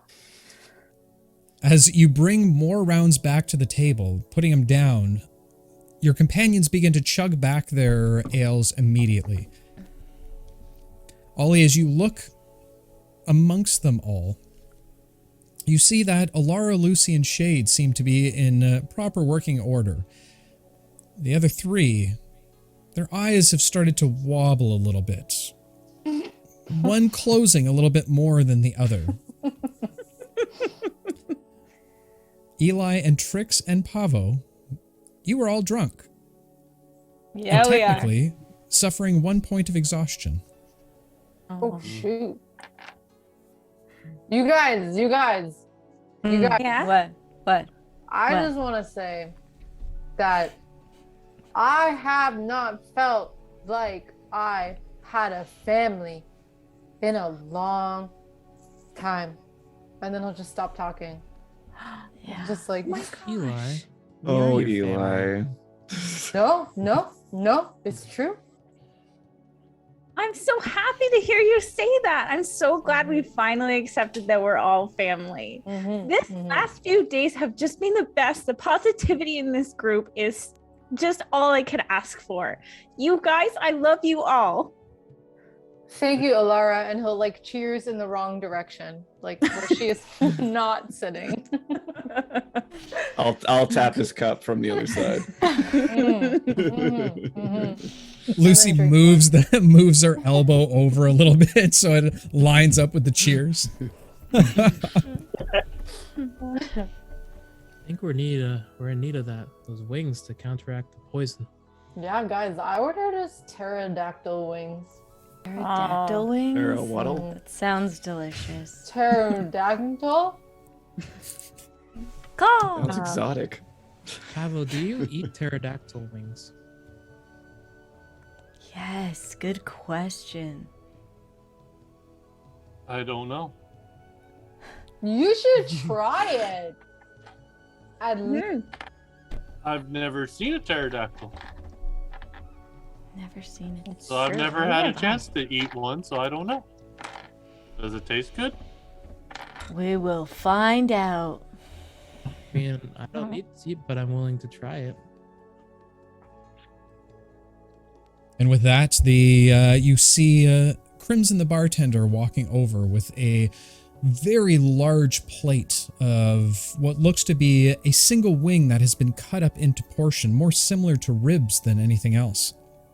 He plops it down on the table, as well as a giant bowl of mashed potatoes, handing out 7 plates to all of you. Oh, I'm so hungry. Nice. Right, I'm I'll gonna give go it a ham go. on that. Eli will go ham on that. Food. Seeing my hungrier companions, I'll just take small portions to try out. As you take a mouthful of these wings, you find this beautiful, succulent, fall off the bone meat that just makes your mouth water as soon as it touches your metal lips. As you all continue to sit there and engorge in this wonderful meal, suddenly the bar doors swing open. And you hear a familiar voice. Uh-oh. Familiar? The girl. All right, where's my hot rod? Oh, definitely. Looking over, you see the bolsterous dwarven woman, Bobina, walking in. We all see her? Hey, it's the lady from the Here. potion shop. Right here. Yeah. I'm like, oh, hey, it's Bobina, guys. It's the very nice lady. She said she'd be I'm here. Bobina. Maybe she should join us. As you say this, she immediately, her eyes dart over to the table. There's no look of friendship on her face, just sheer determination at this point. What have I done? As she walks over to the table, she immediately hops up beside Ollie. Well, well, well, my dear friend. You and I have some unfinished business to attend to. Unfinished? No, I'm sorry. I'm sorry I led you on. I thought you were selling alcohol, so I didn't. She holds up a finger to your lips. I'm far too tired, my dear. But not that tired.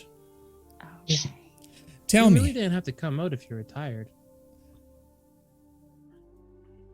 are you finished your food and drink? No, I mean, like, I'm finished mine, but we ordered enough for 8 Perfect. people, so Do you have yourself a room key? well, yeah, me and yeah, I have Fantastic. myself and She grabs She you by the joining us, wrist. Ollie? I don't know. Bye, Ollie. She grabs you by the wrist Right? and begins to pull you away from the table. Bye. Have fun. Good luck Well, with I'm that, bro. Where are I'm you gonna going, resist. Ollie? See you tomorrow. I'm gonna resist because I'm sorry. I don't know what you're trying to do. Well, my dear boy, we're gonna make you a man. A man, like a human. Well, it'll be as human you've ever felt in your life, dear boy. Oh my god. Okay, are we seeing any of this? Like, did we hear Right any at of the this? table. You're No, at the right there. table. Walked away. I thought they walked No, away. Does he's Ollie resisting. look? Does okay? Okay, so it's clear that Ollie is resisting. I'm He not going just with seems to her. be sitting there. Yeah. Okay. You're drunk too.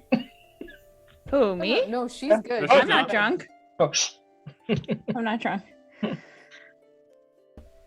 Excuse me. Where are you taking our friend? Not too far. Okay. Well, he doesn't look like he really wants to go. So why don't we stay here? Yeah, I'm more confused than anything.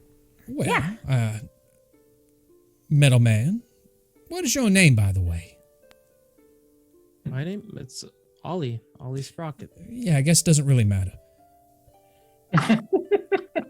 Your friend over there, and she points over to Lucy. Well, he made a bargain on your behalf. Bargain. What? What do you mean? Well,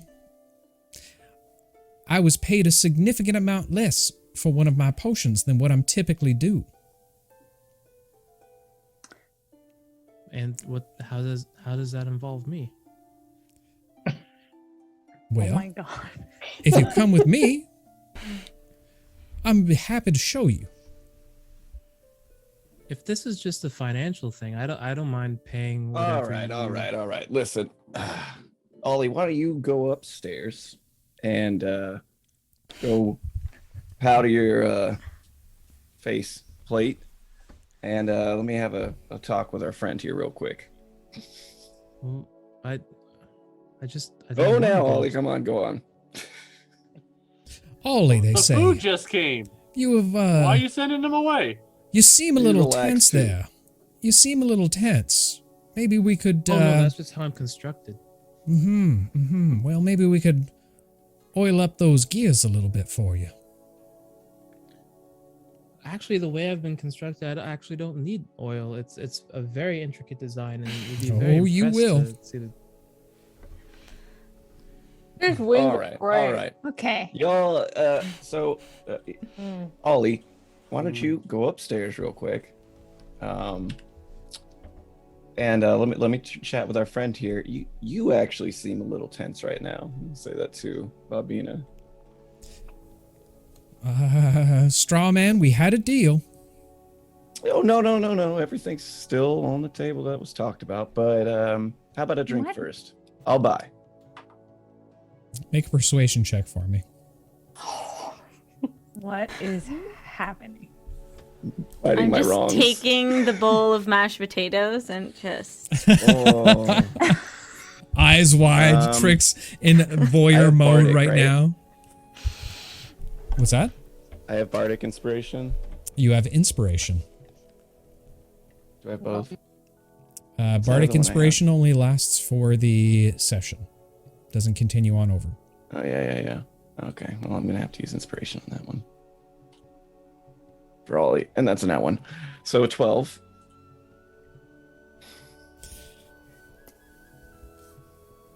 Well, I guess I don't necessarily mind having a drink to get the kinks out, if you will.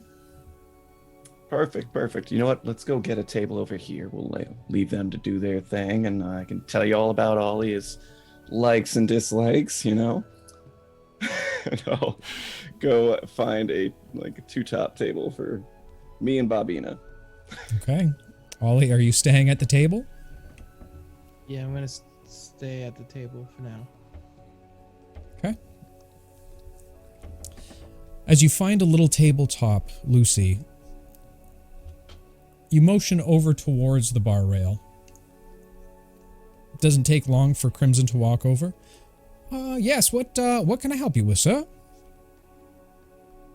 Me and the lady would like to do a little competition of sorts. A little drinking game. Oh You my- wouldn't be opposed to that, would you? A dwarf intimidated by a drinking game? I think not. That's what I like to hear. Keep the rounds coming. I'm paying. Don't you have drink, Freddy?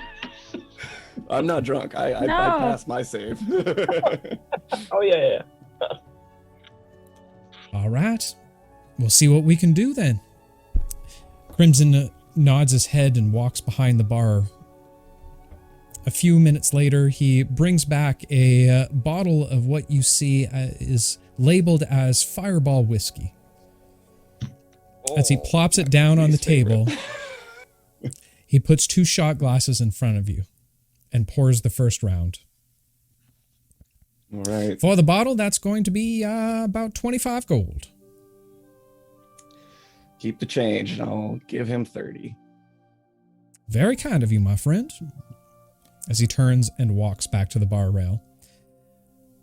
Bobbiana looks at you intently. Well, what do you have in mind? Well, drink until one of us hits the floor. No. We've got a deal, my friend. This Well, cost you're me a dwarf. 200 gold. Cost you 100, first of all. And Not so good at math, my friend. That's 200 for 2 bottles. Oh, that's true. You're right. I've never been very good at math. I'm not very good at drinking either, if I'm being honest. But all the more reason it shouldn't be a problem, right? You can drink me under the table easy. Very easy, of course. And she raises the glass and clinks it Where's with mine? you before taking it back. All right. Constitution save, I take it. Not for the first one. Okay. Well, I'm going to She flips it over and slams it down on the table. So what do you have to say, Straw Man? I have business to attend to. Look. Ollie's not so good with social interactions as these, and I may have You've jumped said the before. gun. Mm-hmm. May have jumped the gun a bit on what exactly you had in mind for my friend here. And, all things considered, I did technically get him here to the Rusty Nut, but that's all that was really said. This is how we die. We implied something very different, my friend. But implications aren't a binding agreement, are they? You seem to be retracting on your offer.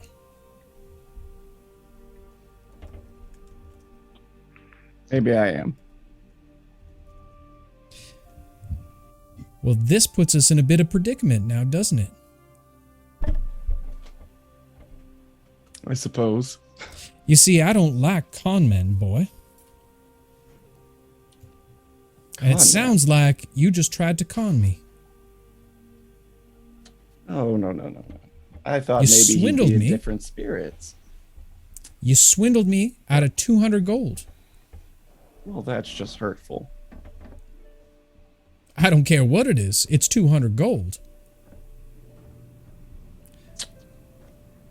You seem to be a pretty fast talker there, boy. So why don't you do some explaining for me? How's this for an explanation? And he'll put 200 gold on the table, scoot it over, get lost. And he'll return to this table with his friends. Okay. She stares at you with astonishment of the nerve. But you walk away from the table without saying another word. Head held high with pride. Oh, God. As you stretch out your chest, you feel a sneeze coming on. Oh, come on.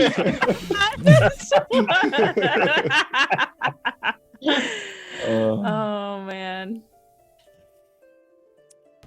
As you... I need you to go ahead and roll a D100 for me, please. 94. 94. I'm going to roll my D20. 15. Roll another D100. Or 2 of them, rather.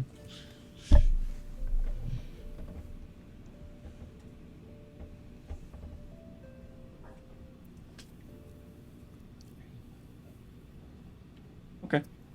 Lucy's tattoos glow for a moment, and that's it. Okay. As you let out a sneeze, you feel the urge for a slight stretch. It feels better than any sneeze that you've ever had before. You watch as your companions seem to stretch it out as well, as almost if doing an acrobatics check. God, wow. The contagiousness of the stretch seems to fill all of the magic users with vigor. You feel empowered once again as all of your spell slots are restored. Whoa. Oh, Right before a long man. rest. Hey. Magic here. Listen, I'm gonna make some phone calls. You can make a lot of phone calls apparently. Hey, Laura. Strong calling. Yeah. Oh man. And just a quick reminder to everyone in chat. So what you're seeing beside our players' heads is some of the icons that represent the channel points. I see that there has been a couple rewards redeemed earlier tonight that they already have those buffs applied to them. So just be careful of that. More specifically, Polywags, I do see that you've redeemed an inspiration. Lucy already has his represented as the red D20 that you can see. I see everyone has one right now. So when you come back, just tell us what exactly you'd like to use that inspiration for, my friend. The next person who does not have inspiration will automatically be rewarded that. How about that? I'm gonna get that inspiration. Oh my God, it's now a competition. Yes, it is. All right. With that said, as you let out the sneeze and walk over towards the table, you do take notice of Shade, who seems to be rapidly scratching his arm. Oh God. Shade, I need you to go ahead and roll a D100 for me, please. Always There we comes go. back to back like that too. Mm-hmm. That's 100. Wow.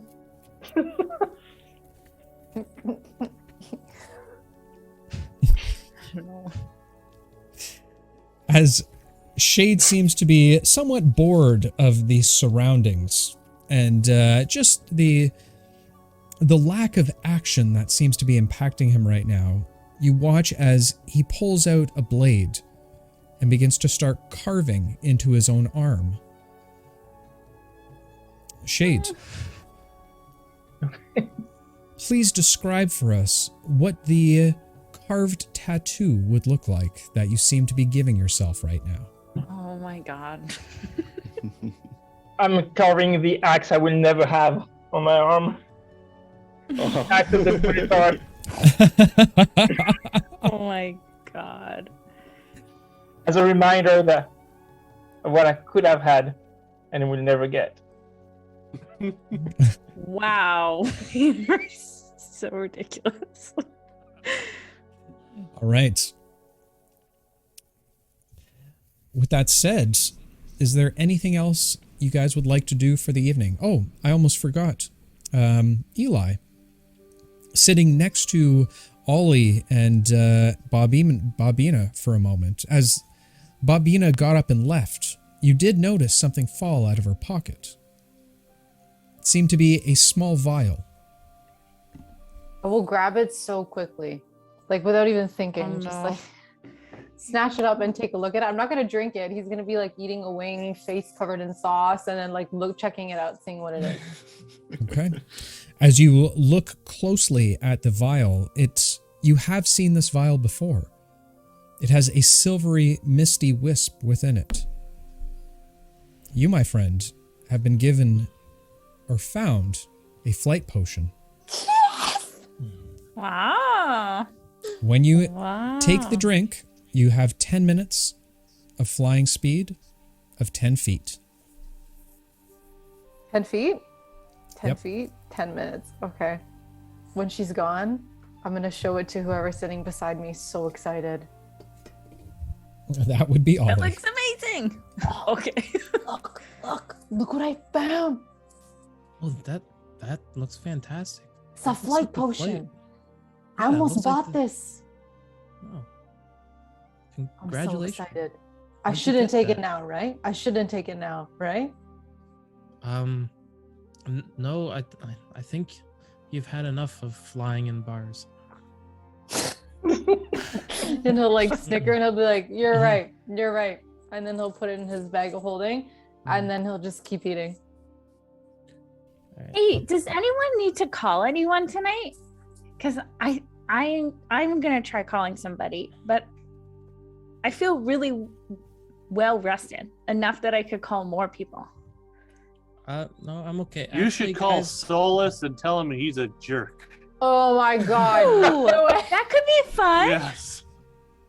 That could What be he fun. did to the last city was not right. That's Let's true. maybe not. Somebody needs to pay for that. Don't turn red. Maybe don't do guys, that. Why not? I- It's not like he can find us. I think he can find us It when he wants probably to. could. Whenever he wants to. That's the point. So we could, I could call him and ask him if he could teach me some time magic in exchange for helping him. But then we won't help him. Have you ever heard the phrase "Don't poke the bear"? No. And tell him we killed Good all the one. dynamites. He probably Well- already knows. I mean, yeah, he probably knows. But yeah, we could say that we did that. But I don't want to fight him right now. I think if we just, maybe he could teach me something and we could like double agent him. Or we could die. We could die. Yeah. We could die for sure. I Okay. don't want to interrupt everybody, but I really need to turn in for the night. And Pavel, I know I said I'd share a room with you, but would someone else like to share with Pavel? I'll give the VIP room that I've kind of been handed, and I'll take one of the smaller rooms if you. Well, I'll take a VIP room. You don't even Alright. sleep. Wait, are you What? kicking me out? Why are you leaving? I'm I bunking with Eli. just kind of I would like a little privacy tonight, if it's okay. Wait, where am I staying again? You could You're with stay with Shade. Eli, I'm sure. Well, that's the room I was going to, right? Yeah. Yeah. All right, Alright. that's fine. And I And guess. I'll go up. Are you I'll go okay up to with that one with of them. Eli? Yeah, Wait, yeah. is Alright. everyone sleeping in Eli's room? Why? No. We're all sleeping in my room. Eli's room. Yeah, because Lucy said he's sleeping there and you're sleeping there. Should we have a sleepover tonight? Oh Wait, my wait, wait. god. I want I was in the room first. I've already left to one of the smaller rooms. As Ollie begins to stand up and say goodnight to everyone, he raises a glass one last time to the group for a little bit of hydration. Cheers, everyone. I've had fun tonight. Wish I could say the same. Ow. No, you had a sneeze. Yeah, the sneeze is gone. You did now. Oh yeah. So we're not calling Solus. You guys know what I think about all the time? What? He saw my timelines and he didn't kill me. Yeah, that's concerning. And then he'll just like start to slump. and- Maybe that's why he wants us to join him. So Why? he said no. Maybe you don't. Wouldn't he know that if he saw Eli's timeline, wouldn't he know that we didn't join him? Like, that's what I just don't understand. Who's to say we don't? And maybe Eli joins him. That's why he's still Yeah. alive. Maybe he changes his mind. Eli's just like scrunching up his face and like leaning over, obviously inebriated. Eli looks thirsty. I pour Eli another drink. Maybe I should call. Do you think we should call Fal again? Who? We met Fal. Fal. Oh, naked guy in the jungle. Yeah. Why? Call Fal. Call Fal. Okay. He's probably doing something fun. Okay, I cast sending. Okay. Hi, it's Alara. I don't know if I told you my name the first time we met, but probably because It ends. Got 5 more words. I usually do. What's up? I usually do. What's up? A few minutes pass before you get a response.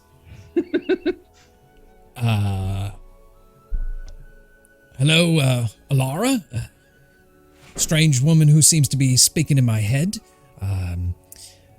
What can I do for you?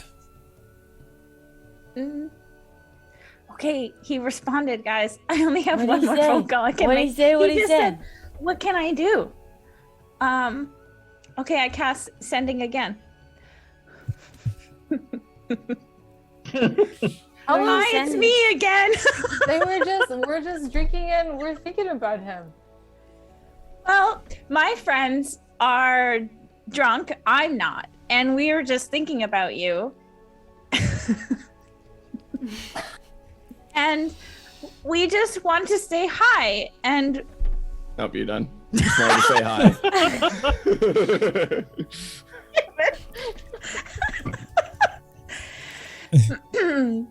You get a response back. Well, all right then. Not sure what I'm supposed to say to that. But again, if you come across any prime game, let me know. Paying top dollar. Any meats and hides that you find. okay. So it seems like he's in direct competition with Shanks now. He's starting a whole, meat and hide business. So I guess now, if we have meats that we need to sell, we can go to him too. See, look, we gained a connection from this. I wonder if we could buy a couple pterodactyl wings and upsell them.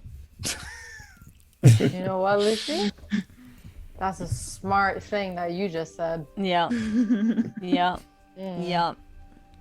Tell him we're eating pterodactyl wings. Ask him if he's interested. Who, me? Where are we? Ask him if he can get here today. No, I can't because I have to make one more call, and that's the last one I can make.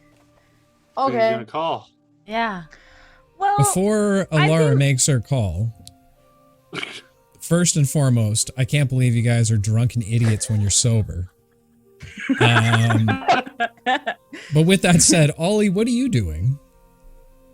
Once I get into my room, I close the door and I'd like to take my holy relic, and I just want to go into like a prayer and then be like, Gibble, my thoughts just have been so conflicting these past few days, and I made a promise and I'm not sure that I can keep it any longer. Just please give me guidance. I beg of you. I'm not sure I can keep living this lie. Not with these companions that I've become so close with. And I care deeply for them. I just please give me guidance.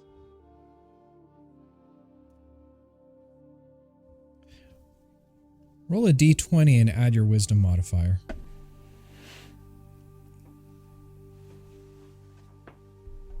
The hell are you up to, boy? Sauce as hell. Whoever sponsored that was a natural 20. Thank you. Good, because that's what you would have needed.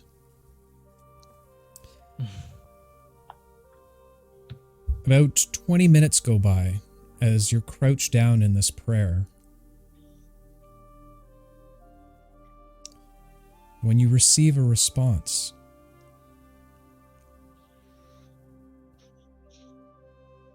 My disciple, you have done well. You have done my teachings, and you have followed along wisely.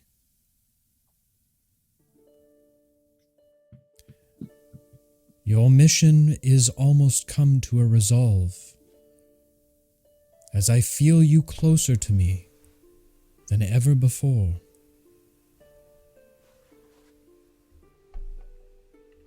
You should trust your allies, for they will help you on your journey.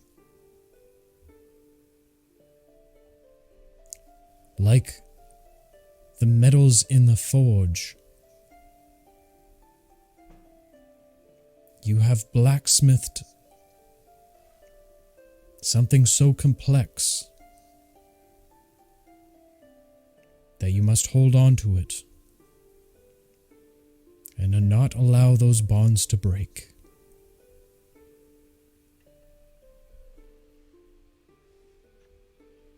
Thank you, Gibble. I know what I must do now. I needed your guidance, and you have given that to me, and thank you. You don't receive a response. And with that, I'll go into my sentry mode. Okay. As you begin to go into sentry mode, you hear a knock on your door. But back down at the table, Alara, you were about to send one last message. Yeah, I've been thinking for a while. We haven't found Racilian, so I just wanted to try calling. I don't know. That's a great idea. Give it a try. Yeah. Just to see. I don't know. He probably wouldn't respond. He's probably really busy. So whatever, And Or I'll dead. cast.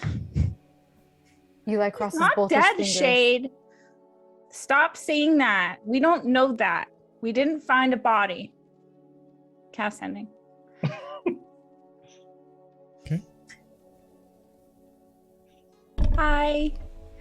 It's me. I don't know if you can hear this.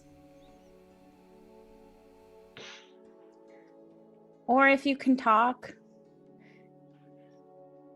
Try and send me a message. Or make a sound. Or make a.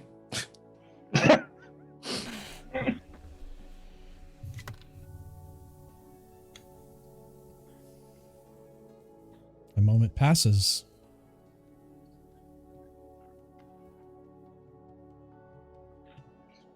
The entire table awaits. But you don't get a response. He's probably sleeping right now. I'll try again later. Could be a lot of things. Yeah. Yeah, it's Don't let it really bother late at you. night. Don't let it bother you. I won't. I You know haven't you just talked tried to him in a really send cast to a dead person, right? We don't know he's dead. long- We don't.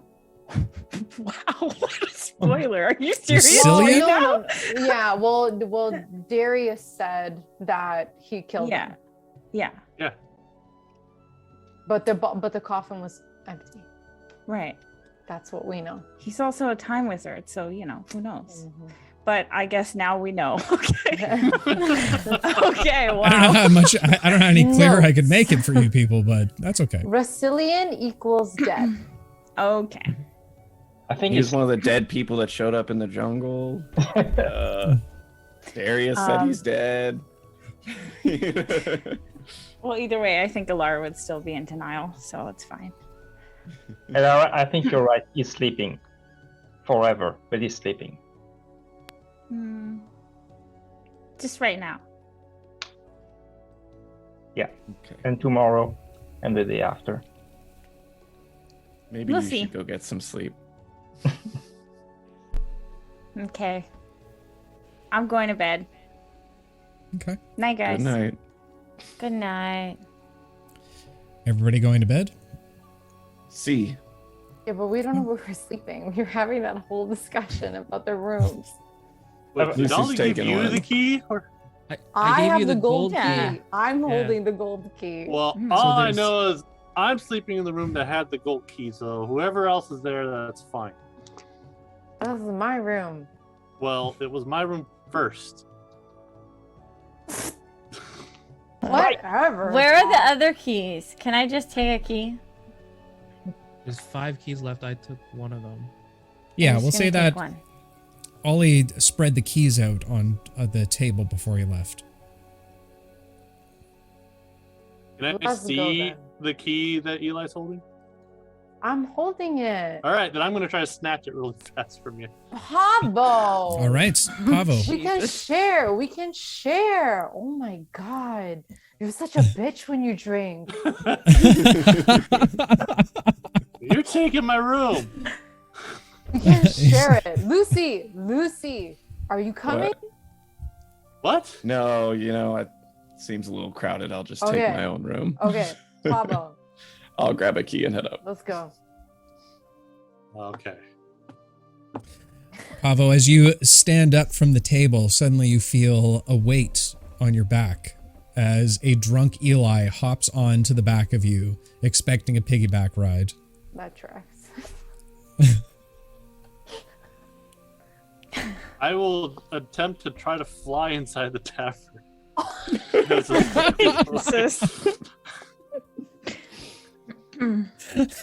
Jesus Christ.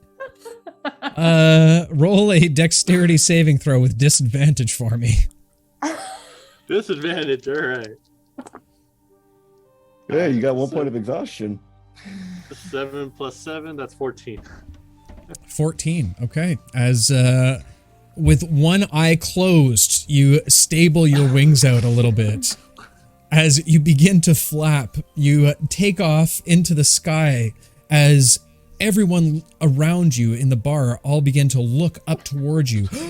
Gasps center around the entire room as you make it about 10 feet off the ground before falling flat onto your face. Eli and Pavo hit the ground hard. You both take 1 point of damage for being dumb. That's fine. 1 point of dumb damage. Oh, he's sleeping. Shh. As I guess we should walk. Okay. Okay. the following morning, you all awake, feeling refreshed, as you've all gained the benefits of a long rest. Healed at 1 point there. So we're just regular now? You're just What regular happens- now. Yep. What happens to the people that were exhausted after a You long are no rest? longer suffering a point of exhaustion. Cool. Ollie, you awake the next morning, coming out of sentry mode, looking around the room. It seems a little scattered and messed up. You remember from the night before, as Bobina entered into your room, trying to convince you of things that wouldn't really cross a cleric's mind. You remember sitting and talking with her for hours. She let out so many emotions that you never thought a dwarven woman could. She even got a little frantic at times, throwing things around the room, giving off an anger, a fire in her belly that only a dwarven woman could. And as you awake the next morning, she no longer seems to be in the room with you. However, you do find a small chime that looks like it belonged to be part of a necklace. Looking at it, you spend a few moments contemplating over it, as you realize it has magical properties. You, my friend, have received the Charm of Alert. A small chime that allows you to cast Alert once per day. Amazing. Thank you. Got one of them And- life alerts. And also, I'm gonna just me being me, I'm gonna tidy up the room and make sure it looks perfect before I leave it. Okay. As you all begin to make your way downstairs into the tavern proper, You huddle around the same table that you did, ordering food, a little bit of breakfast, a few drinks, hair of the dog that bit you. Is there anything you'd like to do before leaving the tavern?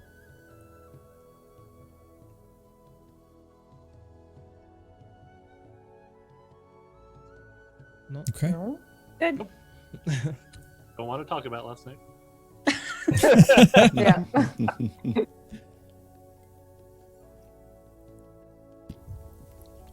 The town this morning seems to be rather light.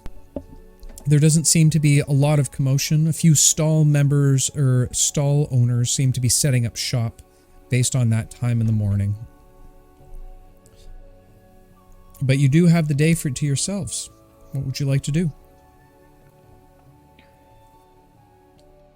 What should So we do we do wanna- today? Get an early start on this mine. Yeah, that's what I assumed. We would just head straight to the mines. Yeah. I think it's time we go to the mines.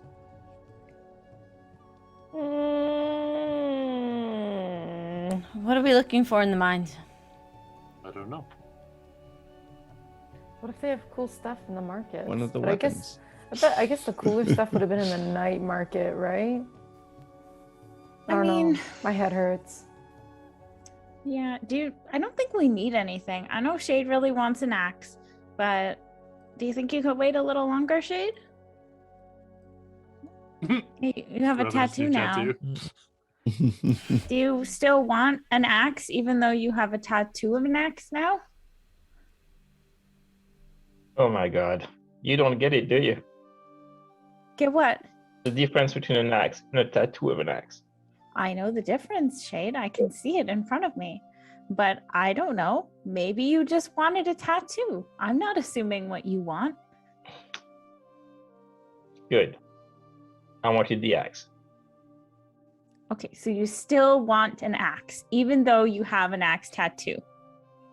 Doesn't want an axe. He wants the wants- axe. It was Okay, the well, axe that the Moonitar has, correct? Shade, we're not getting the Moonitar axe. I don't. Come on, we'll get you something else. Anything else? Not Lollipop? anything. Like a Want some? lollipop? Like a what? Sorry, I Oh, didn't. lollipop. Did you say a lollipop? Yeah. I mean, I wouldn't mind a lollipop, but I don't think you like a lollipop. You don't seem like that type of person. Oh, you think I'm 12 or what? Let's go. Okay, I Everyone guess is we're- so weird with their moods these days. I can't keep track of everyone. Hey, maybe they'll have ice cream in the day market. Oh, we should go to the day market. Let's go see. Do we really need to go do that?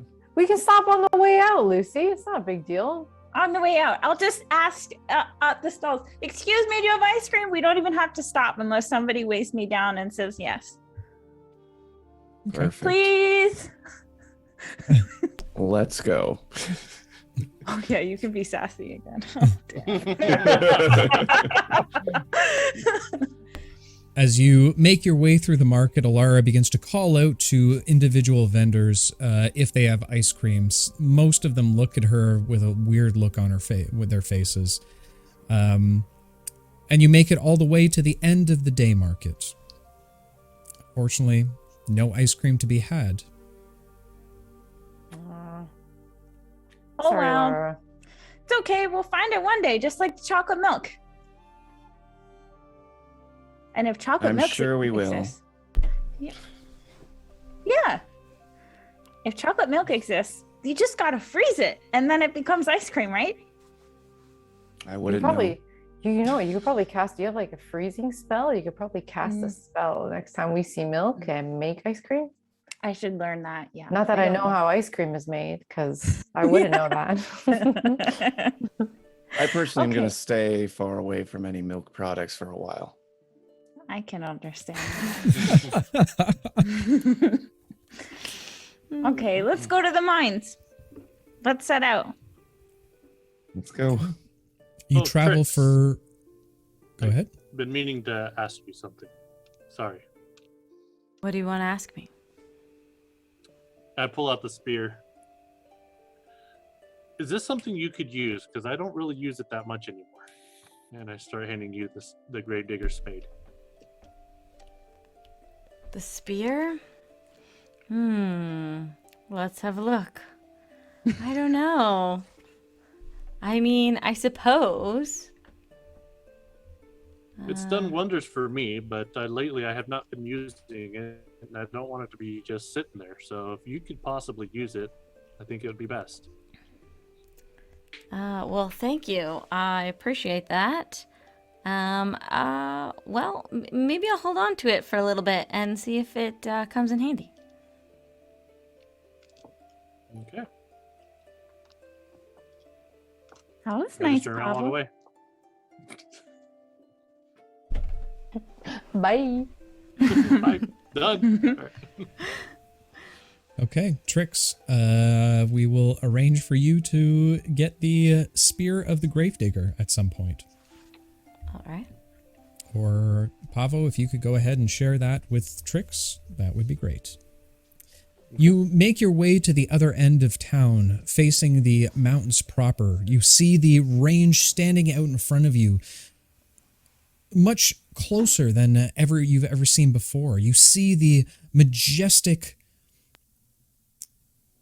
mountain range that stands in front of you, towering over top of you.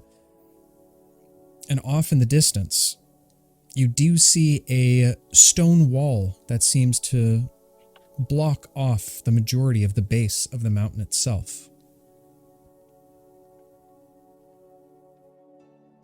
In front of you lies a field, relatively clear of any kind of vegetation. All you can really see is a few large boulders that stand throughout the cavern, with a number of pillars made of wood standing like sentinels, with small orbs that float around the top of them. Guys, these are the pillars I think I was warned about. Yeah. Question is how best to attack this. Is there a way around them? From what you can see, the pillars seem to stretch for miles, all evenly spaced out, about 50 feet apart from one another.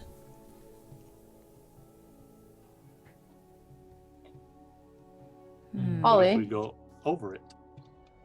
We don't know. It says they're shooting out. Ollie said they're shooting out spells. at people we don't who know what aren't that supposed range to be in the is. mines. But what about Ollie? Ollie's a Warforged.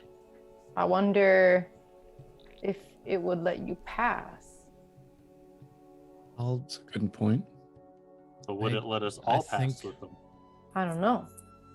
Well, I don't mind testing this out. I have a feeling they might not shoot at me. I think you're right. And I'm just gonna walk towards one of the pillars. Okay. You all watch with bated breath as Ollie begins to step out into this field. Immediately, the orbs begin to stop circling as they stare, almost like eyes, down at Ollie as he continues to walk forward. But no spells are discharged. I- So I'm that gonna clears walk that up. back to the party and say, I think if you guys stay close to me, you should be fine. Okay. I'm gonna try walking with Ollie. And I'm gonna get ready to, if I see something discharging, throw a dagger back towards where the party is and out of range. Okay. As you You all could also huddy... aim your dagger here. Yeah, or that. Which one are we doing? I'm gonna leave my dagger there. Thank you, Shade, for explaining to me how my own weapon works. Welcome. As you all begin to huddle around Ollie, watching with intent eyes, you begin to walk forward onto the sanded, rocky fields.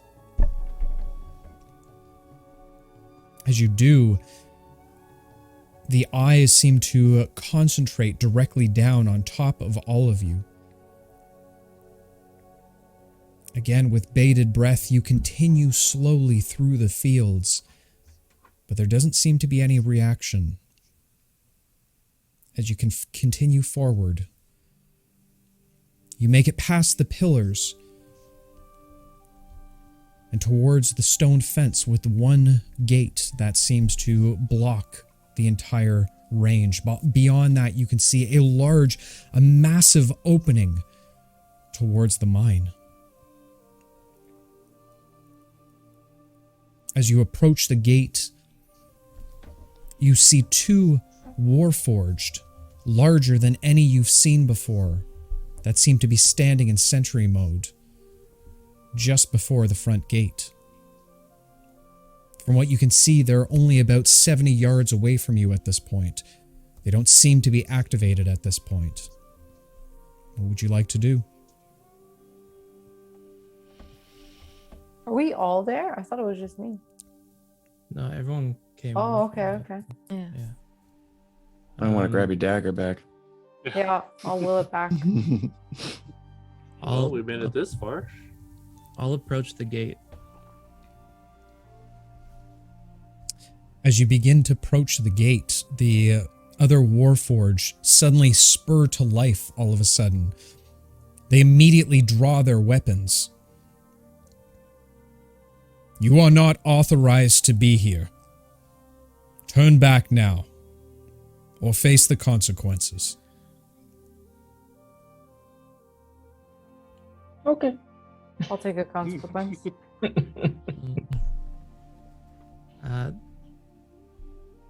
I think you should let us pass. You are not permitted to pass. This is your last warning. Turn How do back we get now, or permitted? face the consequences. Yeah, who's permitted? Who decides? Who's in charge of you? Who's your boss? One time Final your boss. warning. Turn now, or face the consequences. These are just robots. How do we turn these guys off? Well, we tried. Can I yell and be like, can anybody help us? As you yell this out, you watch as their eyes begin to glow red. I need y'all to roll initiative for me, please. Whoa. Okay. For next week? Changing my dice, damn it. Yeah.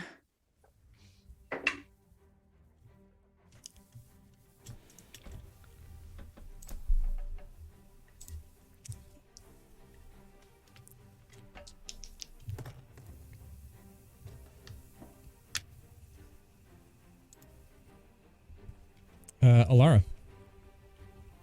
12. Pavo. That would be 12. Trix. 11. Ollie. 11. Alright. Eli. Whoa. Also 12. Jesus. Oh my god. What? Lucy. We're all so close together. 10. No Wow. one can decide what to Shade. do. Yeah. We're all just 6. 8. 6. 6. Okay. Great initiative rolls, guys. Woohoo! As the two Warforged begin to power up, they immediately draw their weapons looking towards Ollie. The first is going to go ahead and take its large broadsword axe, or broadsword sword, and swing down on top of you. Does a 26 hit. Let's see. Oh yeah. Oh that my hits. god. Oh, As the oh, first crashes down on top of you, you feel the broadsword crunch down on your neck as you feel little bits of your body start to splinter and crack. You take 19 points of damage. Oh. What is happening right now? I think they call it a TPK. The second is going to advance on Trix, as she was also one to speak out. Does a 24 hit you? Yes. You also take 24 points of damage as it cracks down on top of you. Eli, what would you like to do, my friend? Pavo, you're on deck. Okay. I mean, I can't see really where I am. Can Oh, sorry. I? Hang on. Let me put the battle map up. Here's about And you guys can move your characters wherever you think you would be. Oh, and you can't see them. There you go. Oh. Okay. Wait, I got cracked on, so I think I'm like right there. Oh yeah, same. They hit Wait a me, so I guess I'm close. Are we all closer? I feel like we were right there having a I'm a little conversation. person. And we were all huddled around Ollie, right? To get there. Yeah, So. we were. Yep. Okay, I'm going to stand. I'll put myself in and around here. I will. I'm gonna throw a dagger at the Warforged on the left. That is gonna be. Oh fuck! A 12 to hit. A 12. As you throw it towards it, it easily just bounces off of the Warforge's armor, barely causing a scratch whatsoever as it flies off into the ether. Is there anything else you'd like to do on your turn, Eli? I will use my reaction to will the dagger back. I'm going to use my movement to take some cover behind shade. And I'm going to use my bonus action to yell to Ollie, where should I hit them? Where are you weak? Nowhere.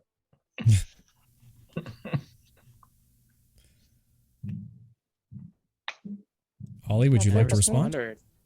Oh yeah. Go ahead. I don't really have a weakness that like take off their head, I guess. Noted.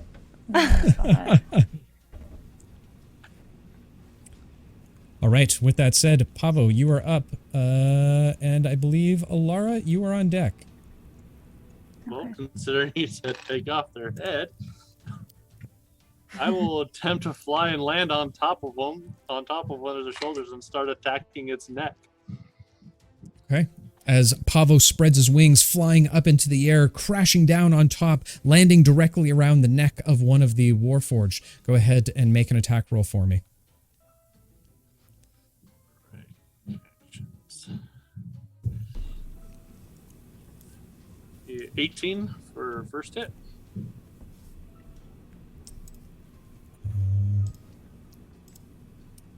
You begin to crack down on top of these Warforged Titans. Oh, hang on. Hit the wrong thing. You begin to slam down on top of the Warforged Titans. It doesn't seem to create any kind of dent. Take my other attack, do it again. That would be a 21. 21. You continue to pummel down on this Warforged. This time, being able to find a crack in the center and causing some damage to the inner workings of the Warforged. Go ahead and roll damage for me. So 6 points. Okay. And then I want to use a key point to do Fury of Blows and just keep trying to hit that neck to try to dislodge its head. Okay, go ahead and make another attack roll for me. That's a 17. 17. As you continue, it starts to swing its body around. You lose the stability that you had before and crack it on one of the less vulnerable parts of its backside. It doesn't seem to connect with the inners.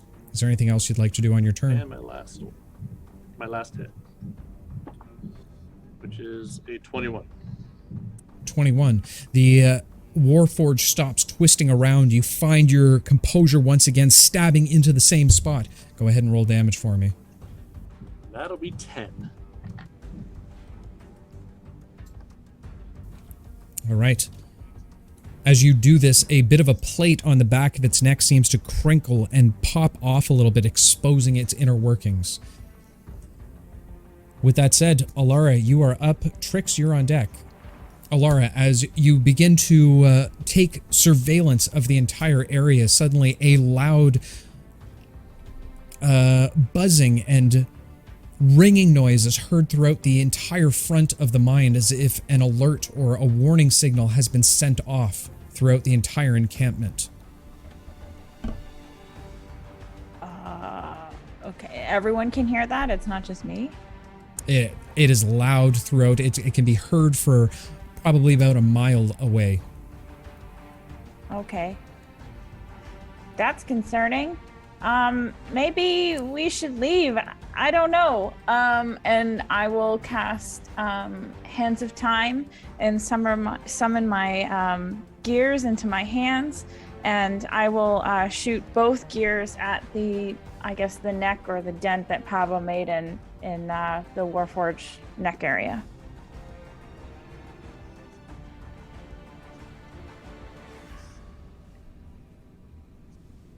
Oh, okay. I'll just pick the same Warforged then, the front of the neck then. What? I'll Sorry, come guys. from the other side, Pavo. Meet in the middle. It's so dark. Fallacy. No, we're good. That was Oh, my you're good? fault. Okay. So as you hold out your two hands, the two arcane energies seem to twist around, forming the blade-sharp gears in your hands as you begin to thrust them towards the Warforged that Pavo was settled upon. Go ahead and make 2 attacks for me, please. The first one is a dirty 20. The second one is a 24. 24. Okay. So, first and foremost, hello, Raiders. Thank you so much for joining us. We're just doing a little bit of battles with some Warforged right now, some Warforged Titans. We'll see if we TPK the party. Tonight might be your night of seeing this. So if you're enjoying, follow along. Campaign 2 might be happening very quickly. As the two gears begin to spin off of your hands directed towards the Warforged, they catch them directly in the chest plate. They begin to spin, creating sparks off of its chest. Go ahead and roll damage for both for me as they pierce through. Okay.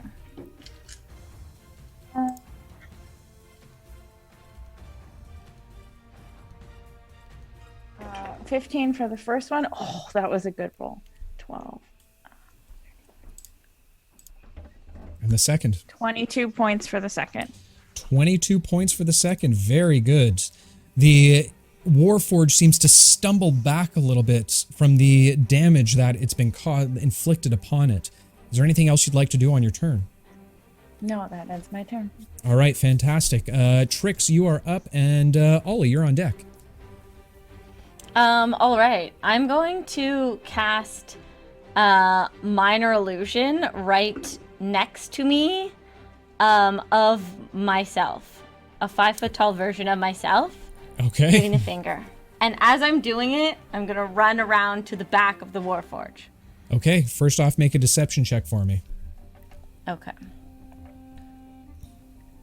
Giving the finger. I love the Fuck you, man. 21. 21, as your illusionary self flips the bird towards these Warforged, it seems to draw their attention as opposed on top of the combatants that stand in front of them right now. You're easily able to slip behind one of them. What would you like to do? I would like to call Gus. Gus! Gus, come here. Listen, I found your guy. Look how big and strong he is, right in front of me. This is perfect. Oh, shit. Interesting. Make a persuasion check for me.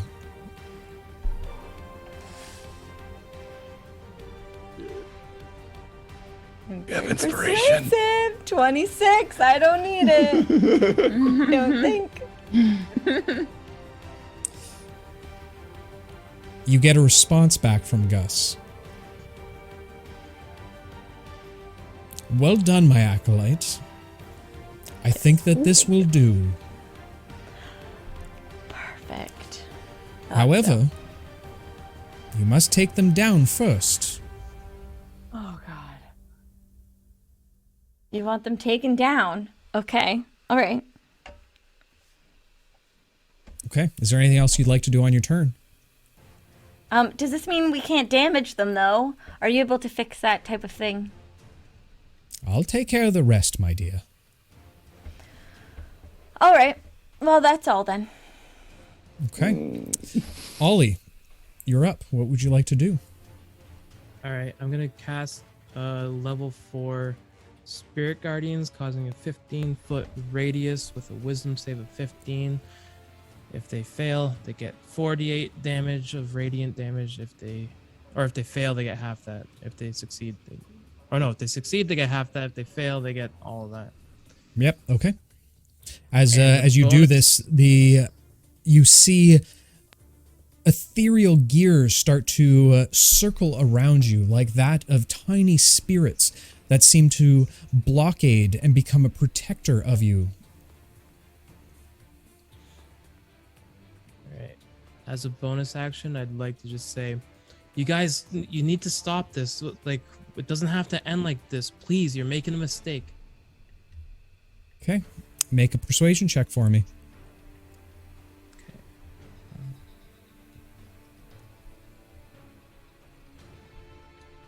20. 20. Okay. As they look towards you with tilted head, wondering exactly what you're referring to, almost recognizing you as another Warforged. However, they reposition themselves once again with weapons in hand. Lucy, you're up. What would you like to do? All right. Lucy is going to use his movement to go right here and shout at Trix. What the hell are you doing? Get your head in the game. He casts haste on Trix. So your movement speed is doubled. You have advantage on dex saves, and you can use an extra action to do a multitude of things, but mostly attack, disengage, dash, stuff like that. Okay. Okay. And that'll end my turn. Okay. And lastly, bringing up the rear shade, what would you like to do, my friend? I'll move to the first one, and I will hack, I guess. Maybe go for the knees. It's so huge. Make it fall. Taking out your two blades, you spin them around in a flavorish passion as a smirk crosses across your face. Not having faced combat in quite some time, you slice down towards the Warforged. Go ahead and roll an attack for me. And first of all, I will use my bonus action to cast Hex on it. Okay. Don't use. Then hit. That's 22 to hit for the first attack. As you cast the hex, you watch as a little bit of the silvery smoke that you're used to from your shades your echoes begin to float out of your hand, now encompassing, wrapping around the Warforged like that of a lasso before it disappears entirely inside of it. Raising your swords with vigor, you slice down on top of it. You seem to be able to carve directly through parts of the metal. Go ahead and roll damage for me. That's 14 points of damage. Okay. And I will attack a second time. Okay. And that's in that 20. 28. Nice. Oh, boo, boo, boo, boo, boo. Not 20! Not 20s! Boo, boo, boo, boo, boo, boo. Wham, wham, wham, wham.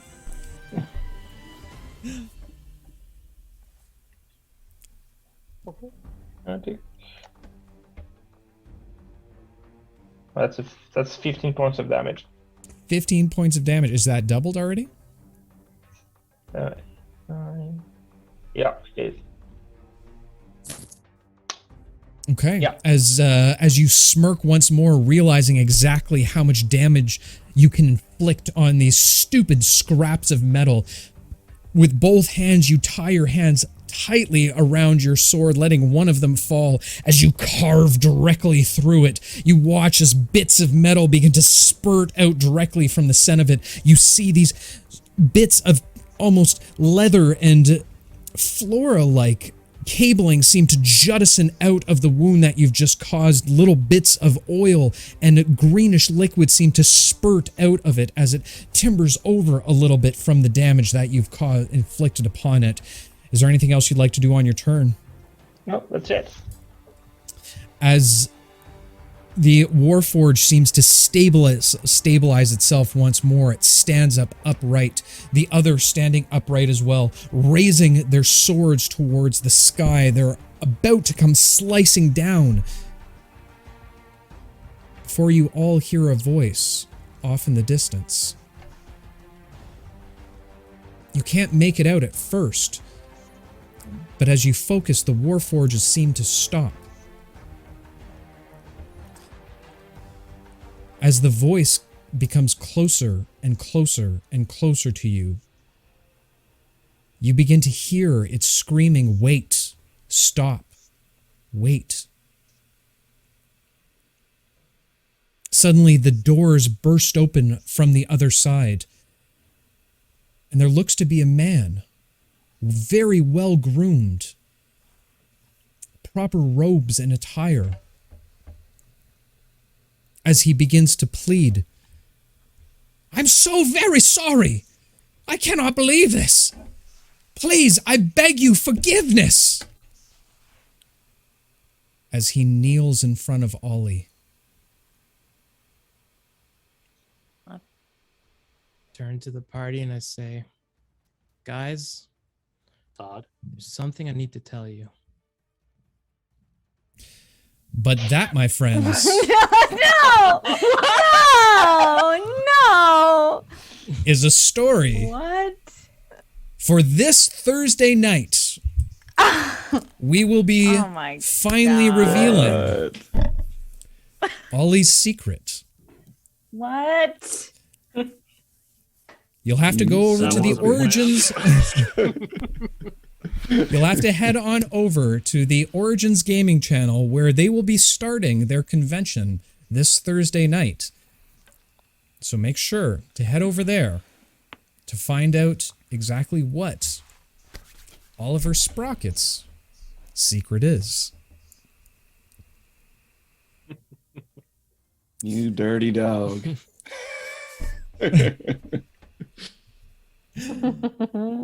With that said, I would like to thank everyone immensely for joining us tonight. I know we went a little bit over tonight, but I think it was well deserved. And oh boy, am I excited for Thursday now.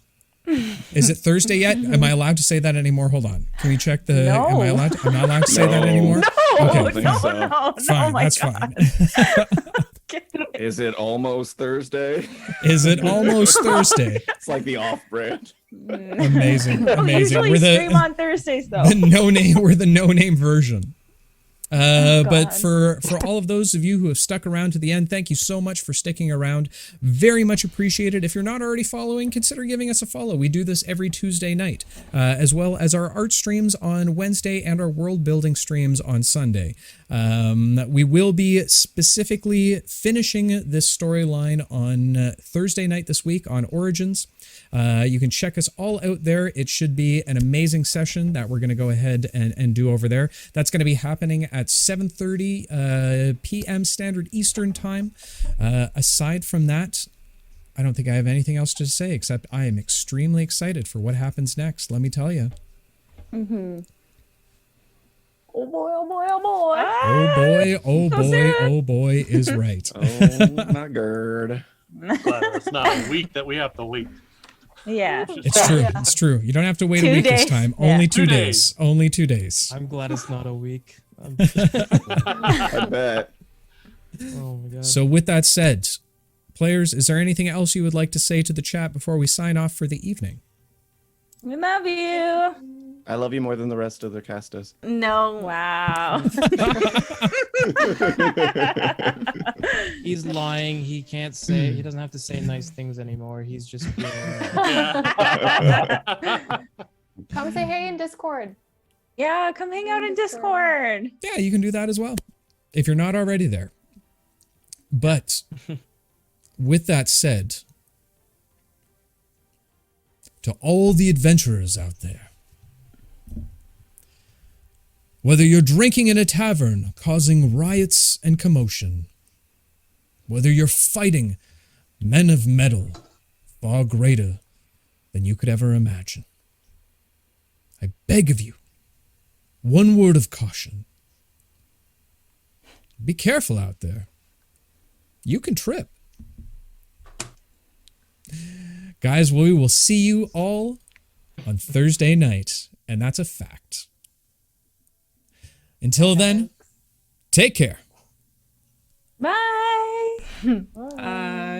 I love you the most. No.